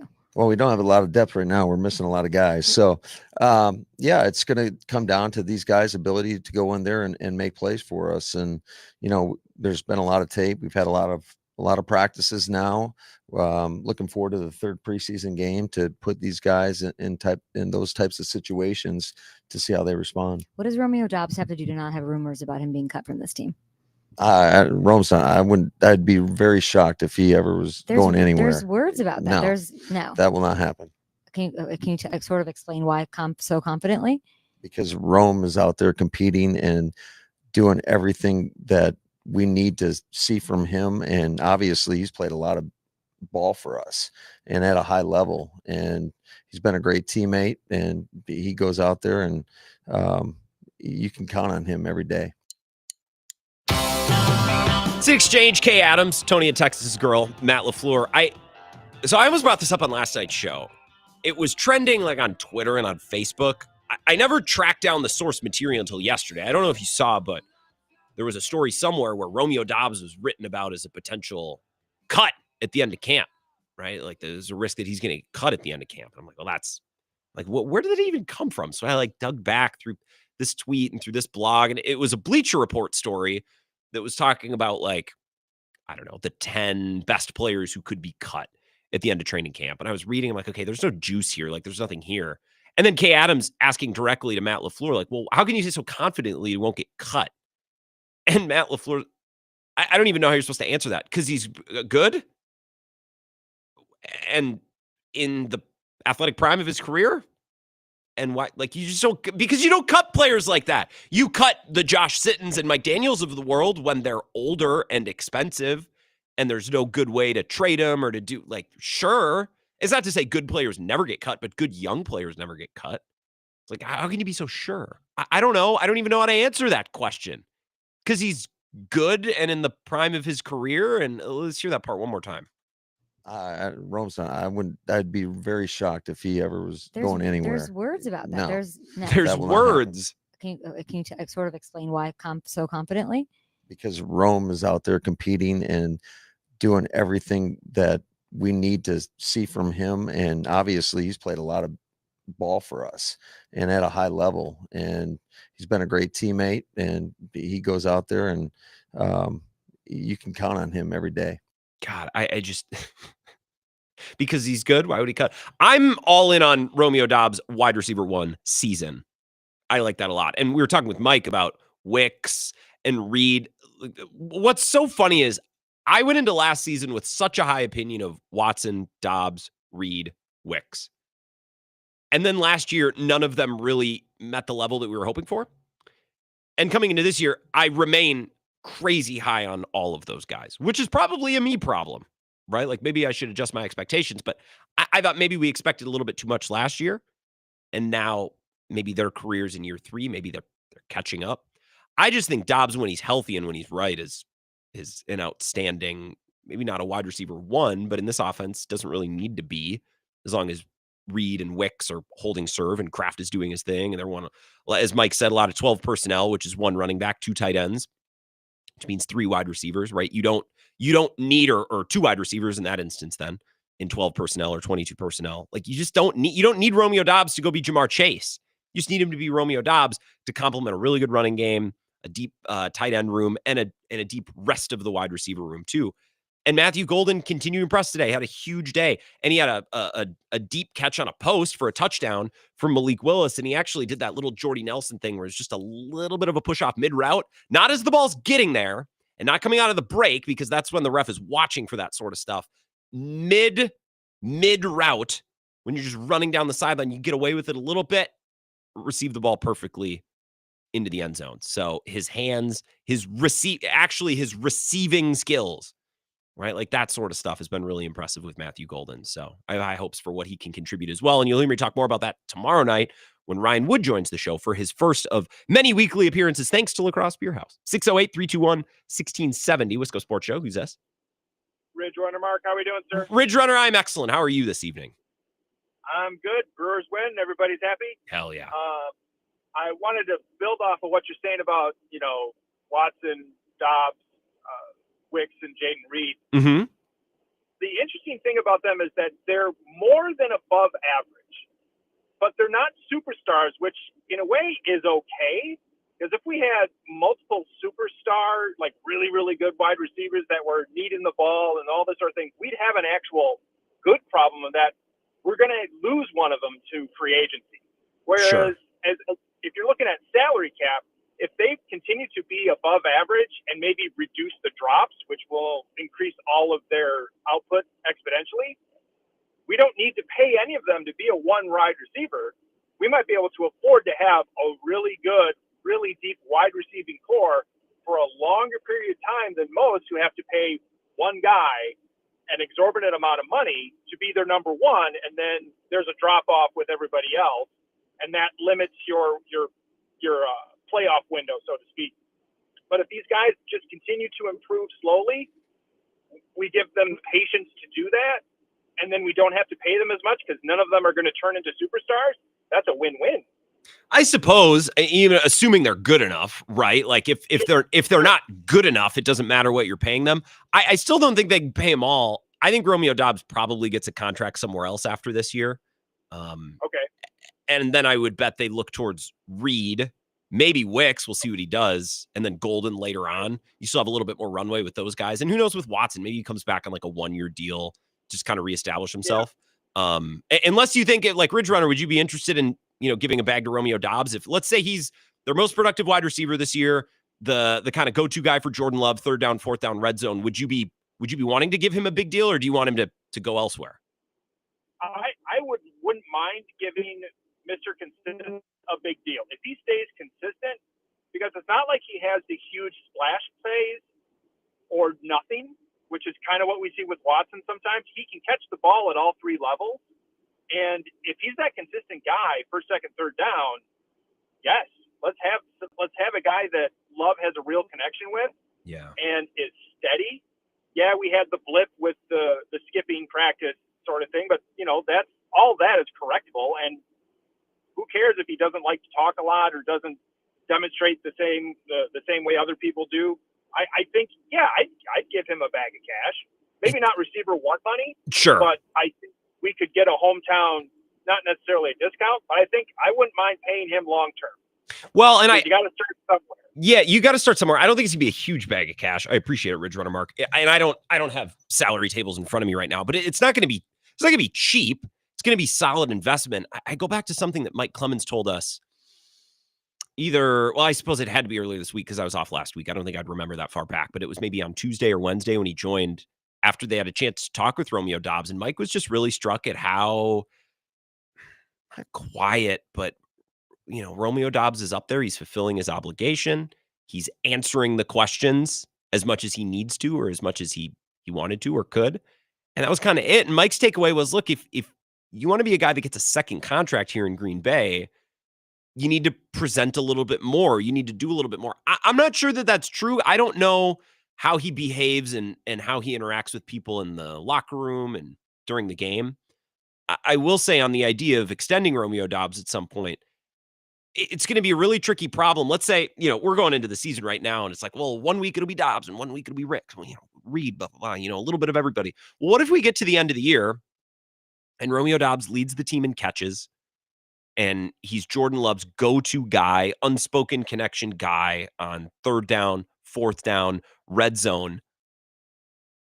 Even if he's not your prototypical wide receiver one, he's not going to command that much money.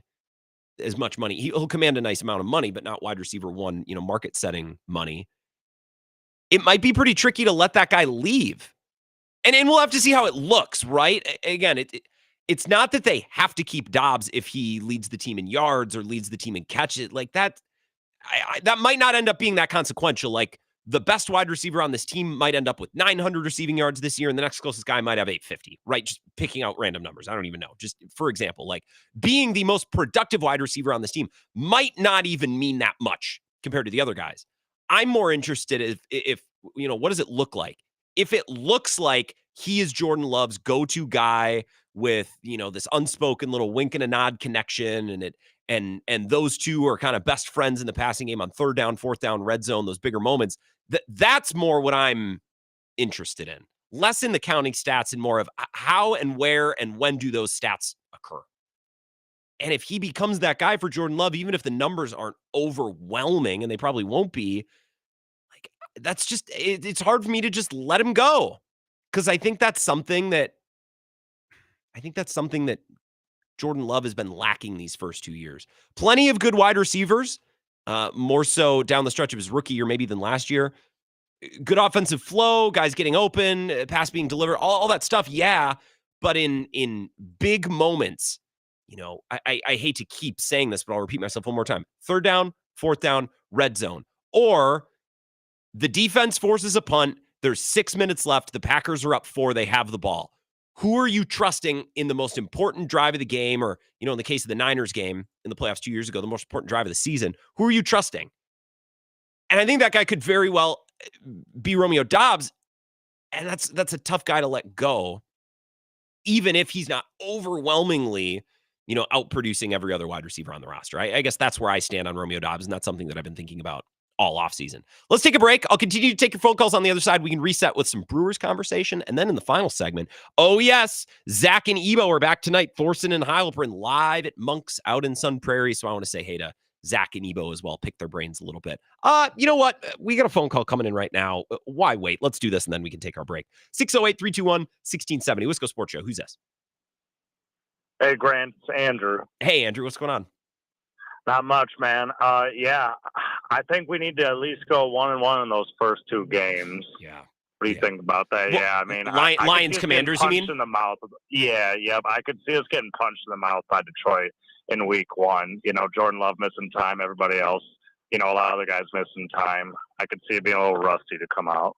And if they get punched in the mouth by Detroit, how will you react to that, Andrew? I think they'll come out swinging against Washington a couple days later, but you can only hope. I think they need to go 1-1 right there, or they're going to be in trouble. I think they need to at least go 1-1 for a couple reasons, Andrew. And I got to get to a break, so I'm going to let you go. They need to beat the Lions week 1 just because they haven't been beating the Lions. And if they lose to the Lions and Dan Campbell, and it looks like it looked last year, then we're going to be saying the same crap. And the season is it's silly, but the season's almost going to feel over before it starts, which is silly, but that's how it's going to feel. They also need to win at least one, if not both of those games, because it's probably your best opportunity to beat Detroit. And then you got Washington on a short week. They have to travel to you on Thursday Night Football. And as I've said multiple times, it's just going to be really important to stack wins early, because stacking in November and December is going to be really tough. You got to host Baltimore. You got to go to US Bank. You got to go to Denver.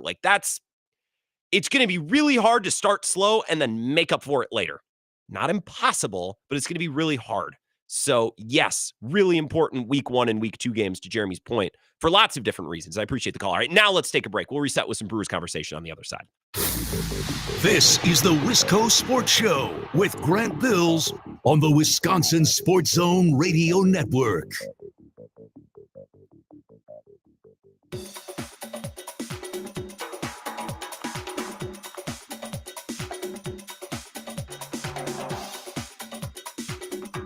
The Wisco Sports Show will resume in 5 minutes.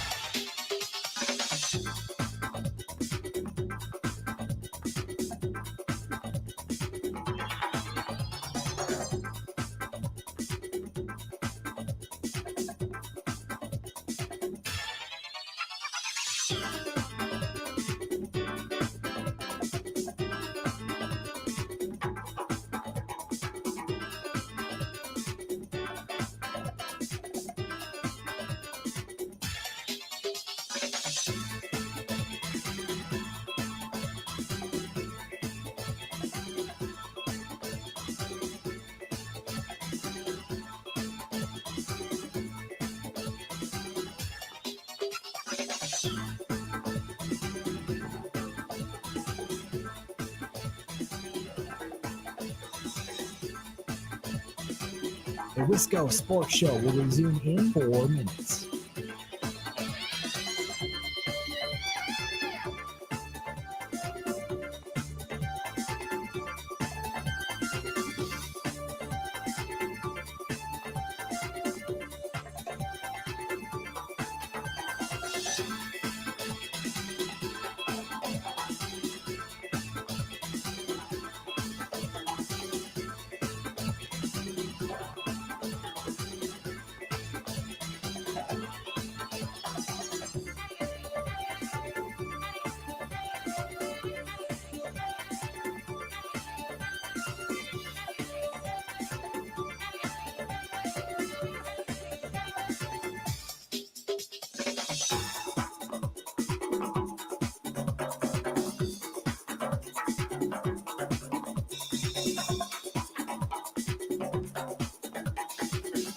The Wisco Sports Show will resume in 3 minutes.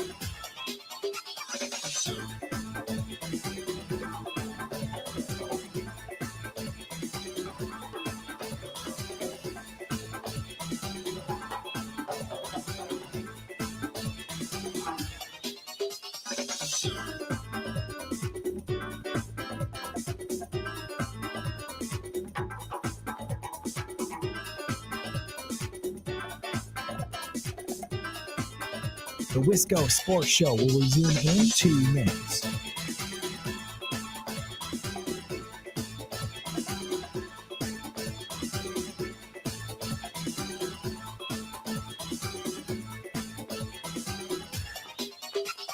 The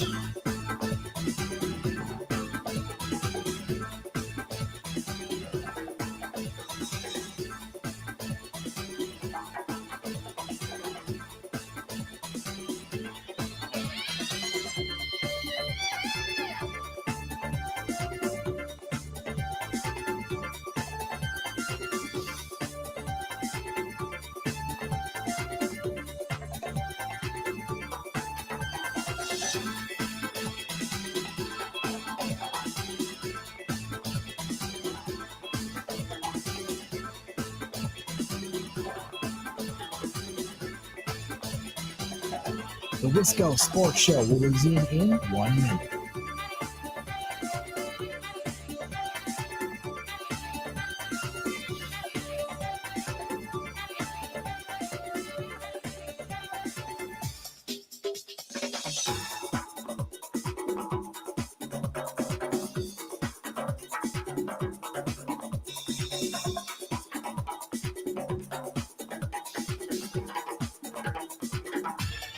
The Wisco Sports Show will resume in 30 seconds.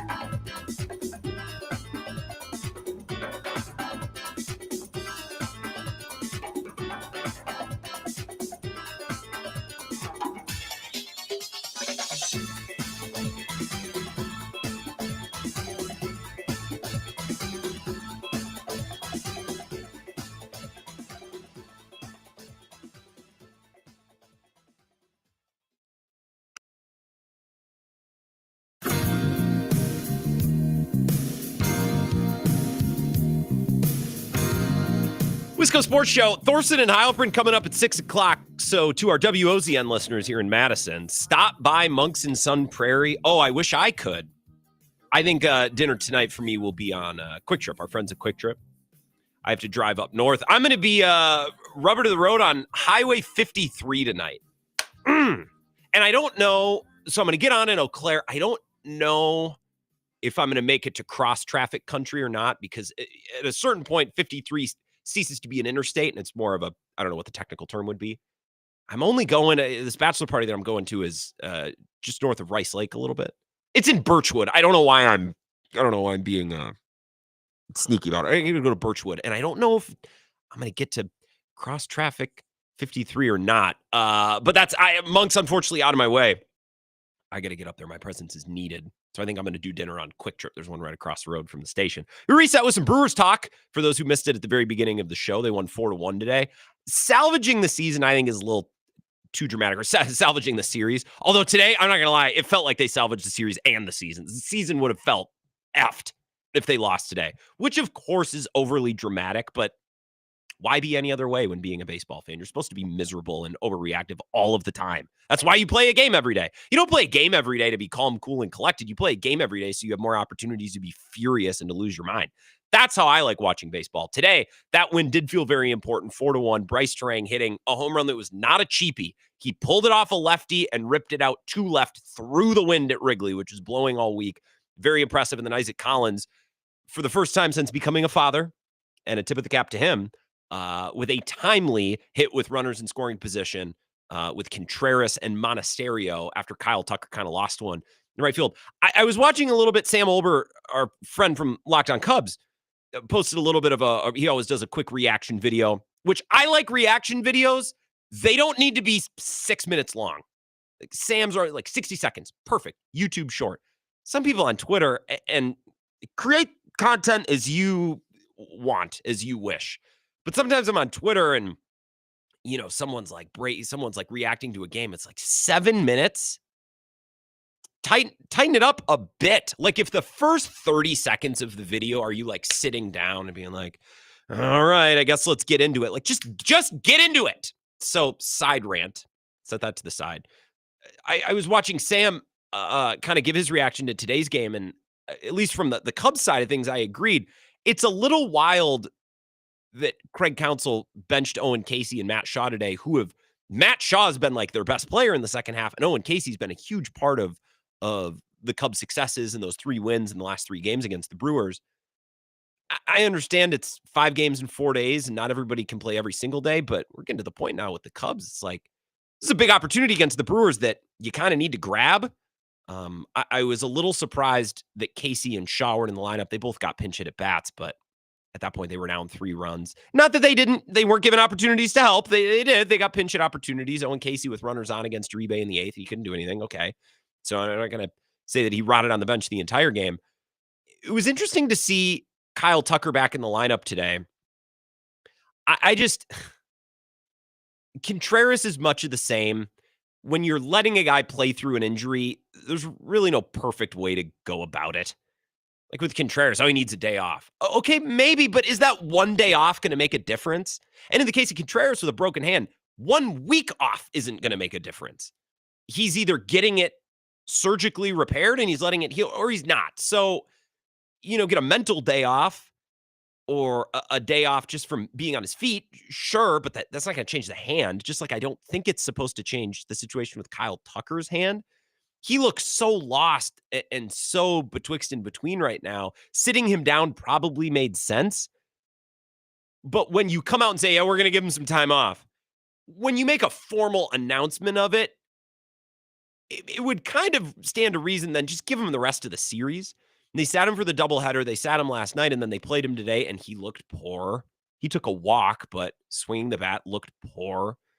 So I don't know. I guess I'm thankful to Council for not playing Owen Casey, not playing Matt Shaw. Matt Shaw has straight up just been their best player in the second half. Owen Casey, a huge shot in the arm and a big reason why they were able to sweep the doubleheader and then win again last night. And I can't remember who had the big hit. I think it was Bush after Numbnuts walked the bases loaded, which thankfully there's another game today because I don't really want to belabor that point and talk about that too much. I think the big story of this series, for those who missed the first hour of the show, I think the big story of this series was the Cubs giving the Brewers a taste of their own medicine. The Brewers weren't perfect. They lagged and they kind of fell into this awkward offensive purgatory today against Imanaga for a run of innings, but Imanaga got it going. There were also a couple plays like Frelick put one up on the pulley and it blows back in, right? So the wind at Wrigley, I think, compresses the offense for both teams. I'm not just saying on the Brewers side, for both teams. But I don't know that the Brewers strung together at bats today like I would have liked. The last couple of games, I thought they did a pretty darn good job, and Yelich, in fewer words, kind of explained that last night. And I'll play the cut for you here. I cut it, but I didn't even see Mike Clemens sent me a longer version of it last night. Christian Yelich talking about it's not always winning or losing. Sometimes it's how you win or lose. And as I said yesterday, I think the Brewers, for the most part, were doing Brewers things these last couple of days. If we were doing a bunch of stuff wrong, if we weren't competing the right way, if you're feeling sorry for yourself, that's one thing. If you're competing really hard and you're fighting and you're putting good swings on balls, you're doing the things that you need to be doing, and you still lose. That's the sport, right? Like it's a lot of things in baseball are out of your control. Sometimes this is a problem with the sport of baseball, is there's a game every day. It's a massive sample size sport. But the people who follow baseball the closest live and die with every pitch. So is the word I'm looking for, is that a dichotomy? Is that the correct word? Like it's the ultimate sample size sport, but the people who follow it closely are insane and lose their mind over every single inning, let alone every single game. So I need to remind myself that, yes, sometimes some things in baseball are out of your control. I also, I don't over and over and over again like to hear, well, that's baseball. Oh, okay. Well, then, you know what? I'll just check the box score at the end of the game. I won't bother watching then. Especially because Council would say that all the time. So I get my back up a little bit. Hair stands up on my arms a little bit when I hear, well, that's baseball. Not a massive fan of that, even though it is true. I think the series is more about the Cubs. They did some really good things. They strung together really good at bats. They walked 8 times today. They didn't jump all over Mizrowski. Although Matt Shaw trying to drop down a bunt against what are you doing? The guy can't hit the broadside of a barn, and you're up there trying to bunt 102. Like, that was a little silly. But then Matt Shaw bounced back after he got to 2 strikes and had like a 10 or 11 pitch at bat and took a walk. So I thought the Cubs really showed well and gave the Brewers a taste of their own medicine. We'll take a quick call here before getting to hopefully connect with Zach and Ebo for the last couple of minutes of the show. Wisco Sports Show, who's this? Hey, Grant, Nick, Marinette, how are you? Nick, I am excellent. How is life up in Marinette? Life's good, man. Life's good. Can't complain. Excellent. I was a little taken back by the fight at the Packers practice today, so I wanted to get your take on that in case I missed it. But Zach Tom seems like now he had all this money, he's a little arrogant and wants to kind of start some things. I'm like, I don't know what to think of the Packers going in week 1 here against the Lions, who we don't know what they're going to be like this year without their offensive guru and Ben Johnson, but makes me kind of wonder. Are you concerned about their discipline after seeing the events of today? Yeah, and Matt LaFleur said, there's statistics now on how much you play in the preseason, and that will help with injuries. I'm like, okay. He never really came out with that, but it'd be interesting to see how much they should have played, because I don't think the first string has played that much. And now with Jordan Love's thumb, he's probably not going to play tomorrow or on Saturday. Yeah. It's funny. You said your name was one more time. Was it Nick? Yeah, Nick. I appreciate the call, Nick. Thanks for listening up on WNA up in Marionette. I got to get to a break. I think there are some fans that look at the events of today. Everybody's going to see this differently. I don't really think it's the end of the world. I don't think Zach Tom doesn't strike me as someone who's arrogant. I think he just got fed up today and wanted to have his teammates back. And I think that's a normal football thing. I don't think you need any evidence from today, Nick. If you're concerned about their discipline and their focus, look no further than last year. There's a mountain of evidence over 17 regular season games and then a postseason game. I don't know what Detroit's going to look like week 1.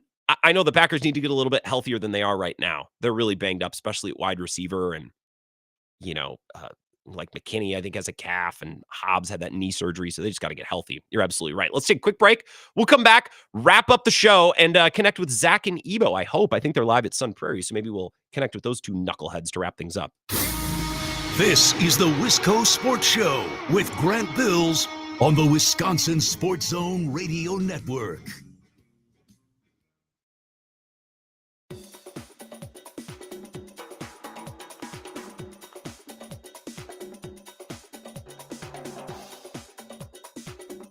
The Wisco Sports Show will resume in 3 minutes.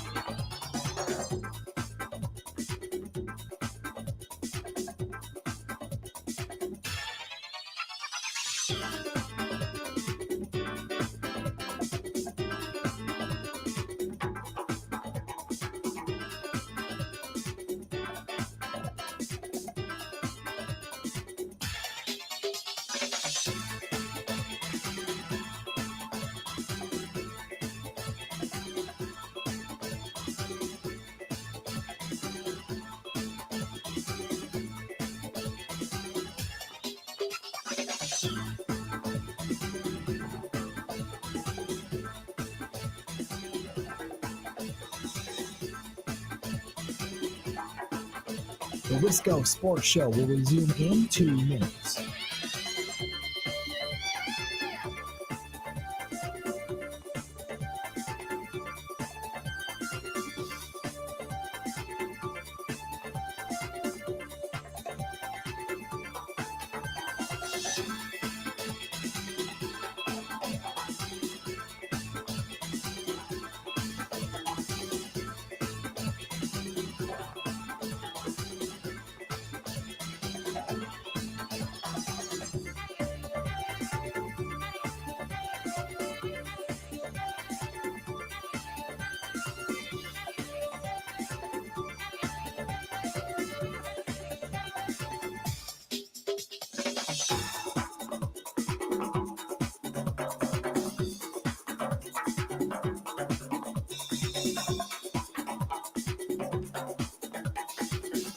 The Wisco Sports Show will resume in 1 minute.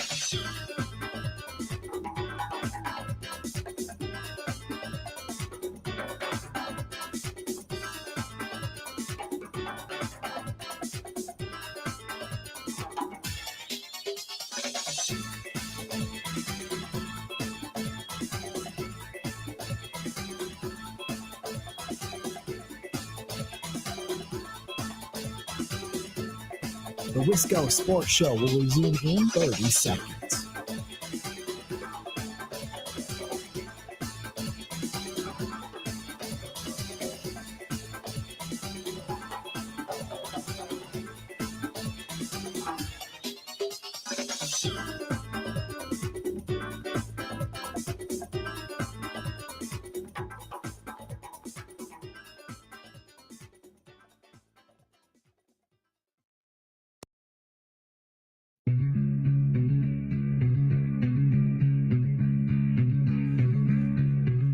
Last couple minutes, the Wisco Sports Show. Appreciate you being here tonight. I will be off tomorrow night. I got to go to a bachelor party. It's one of my best friends. It's up north. It's been planned. My presence is it's required. So, no, I will be off tomorrow. But tomorrow night, you'll hear a conversation. Our first of what's going to be a long season of weekly appearances from Ryan Wood, Packers News. And I was just listening to his podcast earlier today. It's done with Dominique Yates and Tom Silverstein. So we talk, you'll hear this tomorrow, about joint practices, the fights, the offensive line and the way the Packers are building it. Matthew Golden, how he showed, and very preliminary thoughts on a 53-man roster projection, which he'll have basically right after the game, he said, on Saturday. Joining us now, Zach Heilprin and Ebo are live at Monks and Sun Prairie for Thorson and Heilprin. Guys, are you just thrilled to be back? We're more thrilled for your bachelor party. We are. You haven't taken enough time off lately, so it's good that you're going to be off tomorrow. Yeah, vacation from his vacation. Hey, got to get it done. Look, what was that? Look, Zach, if either of you are much older than me, you've had these life experiences. Not much. You are older than me. You've had these life experiences. You know, if I'm much older than you. If you okay, fine. You said it, not me. If you were to be engaged, to throw a party, you know, I would drop everything. You probably wouldn't invite me, but if you did, you know, I'd be at there. His age for sure. Well, we invite him every Thursday to Monks and Sun Prairie. We do, and he has yet to come. Stop that. Very insulting. Very insulting. You know what? I'll come next week. Will you? Well, you sure you don't have another bachelor party to go to next week? No, I am 100% sure about that. Hey, never miss a Friday show. Yeah, you notice I'm not saying that very often these days. It's just, yeah. I wonder why. Well, I suppose. Hey, Grant. You know what, Grant? Yes, Zach. I'm okay. I love you, and I love you too. You need time off. Love you, mean it. I don't need it. This is not me time. This is he time. I'm taking it for it's his party. You know, one would think if you were in a walking boot, you'd take a little time to rest and relax, like in the studio. Instead, you've just been walking all over the world. Yeah. Well, traversing the world. That's just kind of the way that I'm impressive. wired. You know, hey, his one calf though is getting really big compared to the others. Looking good. It is. My right foot is in shambles. My right foot now hurts worse than my left. Which is high-level athletes experience this. It's overcompensation injuries. I think Zach and I were talking about this the other day. High-level athletes, yes. Yeah. We're trying to figure out where you come in on that, but high-level broadcasters. High-level broadcasters, yes. It's a high his level. lungs are like a horse. So we talked with Jesse Temple earlier on Bill's show. We got a great preview. The Badgers start their season week from tonight. I imagine that's going to be a big topic of conversation between you two lads this evening. It is, but we got to talk about the Cubs and Brewers, don't we? Well, I don't know. This is my generic way of asking you what you're going to talk about in 5 minutes. Yeah, no, I know. I feel like we also kind of need to talk about the fallout here of intern Austin. He's kind of getting bullied. He is gripping hard on Twitter right now. Bad spot. He is in a terrible spot. Bad. He honestly lost intern of the year today because of that. Yeah, tomorrow is his send-off show, and I'm taking advice from everyone. The advice would be, let's not take these baseball games too hard. Too hard. He told a listener to S his C. Yeah, he did. I know. Yeah, actually, I think he said S a C, which seems a little bit less direct. Well, I think Austin's very desperate. I asked him if he was going incel yesterday. He adamantly said no, but it turns out he's desperate for someone to S his C. How is it that he keeps showing up to do a show with you? He just takes it from all directions, from you and from listeners. he keeps coming in later and later. So yeah, he said he'd be in at 6 tomorrow. What time do you think he'll actually show up? Well, he told me he'd be in 6 today. When the Cubs win, he comes in earlier or later? Earlier when the Cubs win. When the Brewers win, it's later. Yeah, so it's going to be a little bit later tomorrow for sure. Did today's win save the season? Because my personal POV, I definitely think it did. I'd be a miserable prick right now had the Brewers lost today. Yeah, if the lead was down to 6, or excuse me, the lead was down to 5. Yeah, fly the L though. Yeah, but hey, we fly the L here. We fly the L as much as we possibly can, and the Cubs are flying it quite a bit. You go in there with an 8-game lead, you leave with a 7. Losers. That'll do. Losers. That'll will play. I mean, don't tell that to Austin. He'll tell you to SSC, but look. No, he'll tell you that we won the season series, and then we will tell him to hang a banner for it. All right, let Grant do his outro. No. It's fine. I just want to wish you guys. You have 20 seconds. Do your outro. A good show. Thank you for watching the clock. Have a great show. I won't be there tonight, but next week I will stop by. I look forward to listening on my drive home. Have a great bachelor party. Yeah, finish your bachelorettes. That was so genuine. Thank you, Zach. I look forward to listening. I will talk to you all on Monday. Goodbye.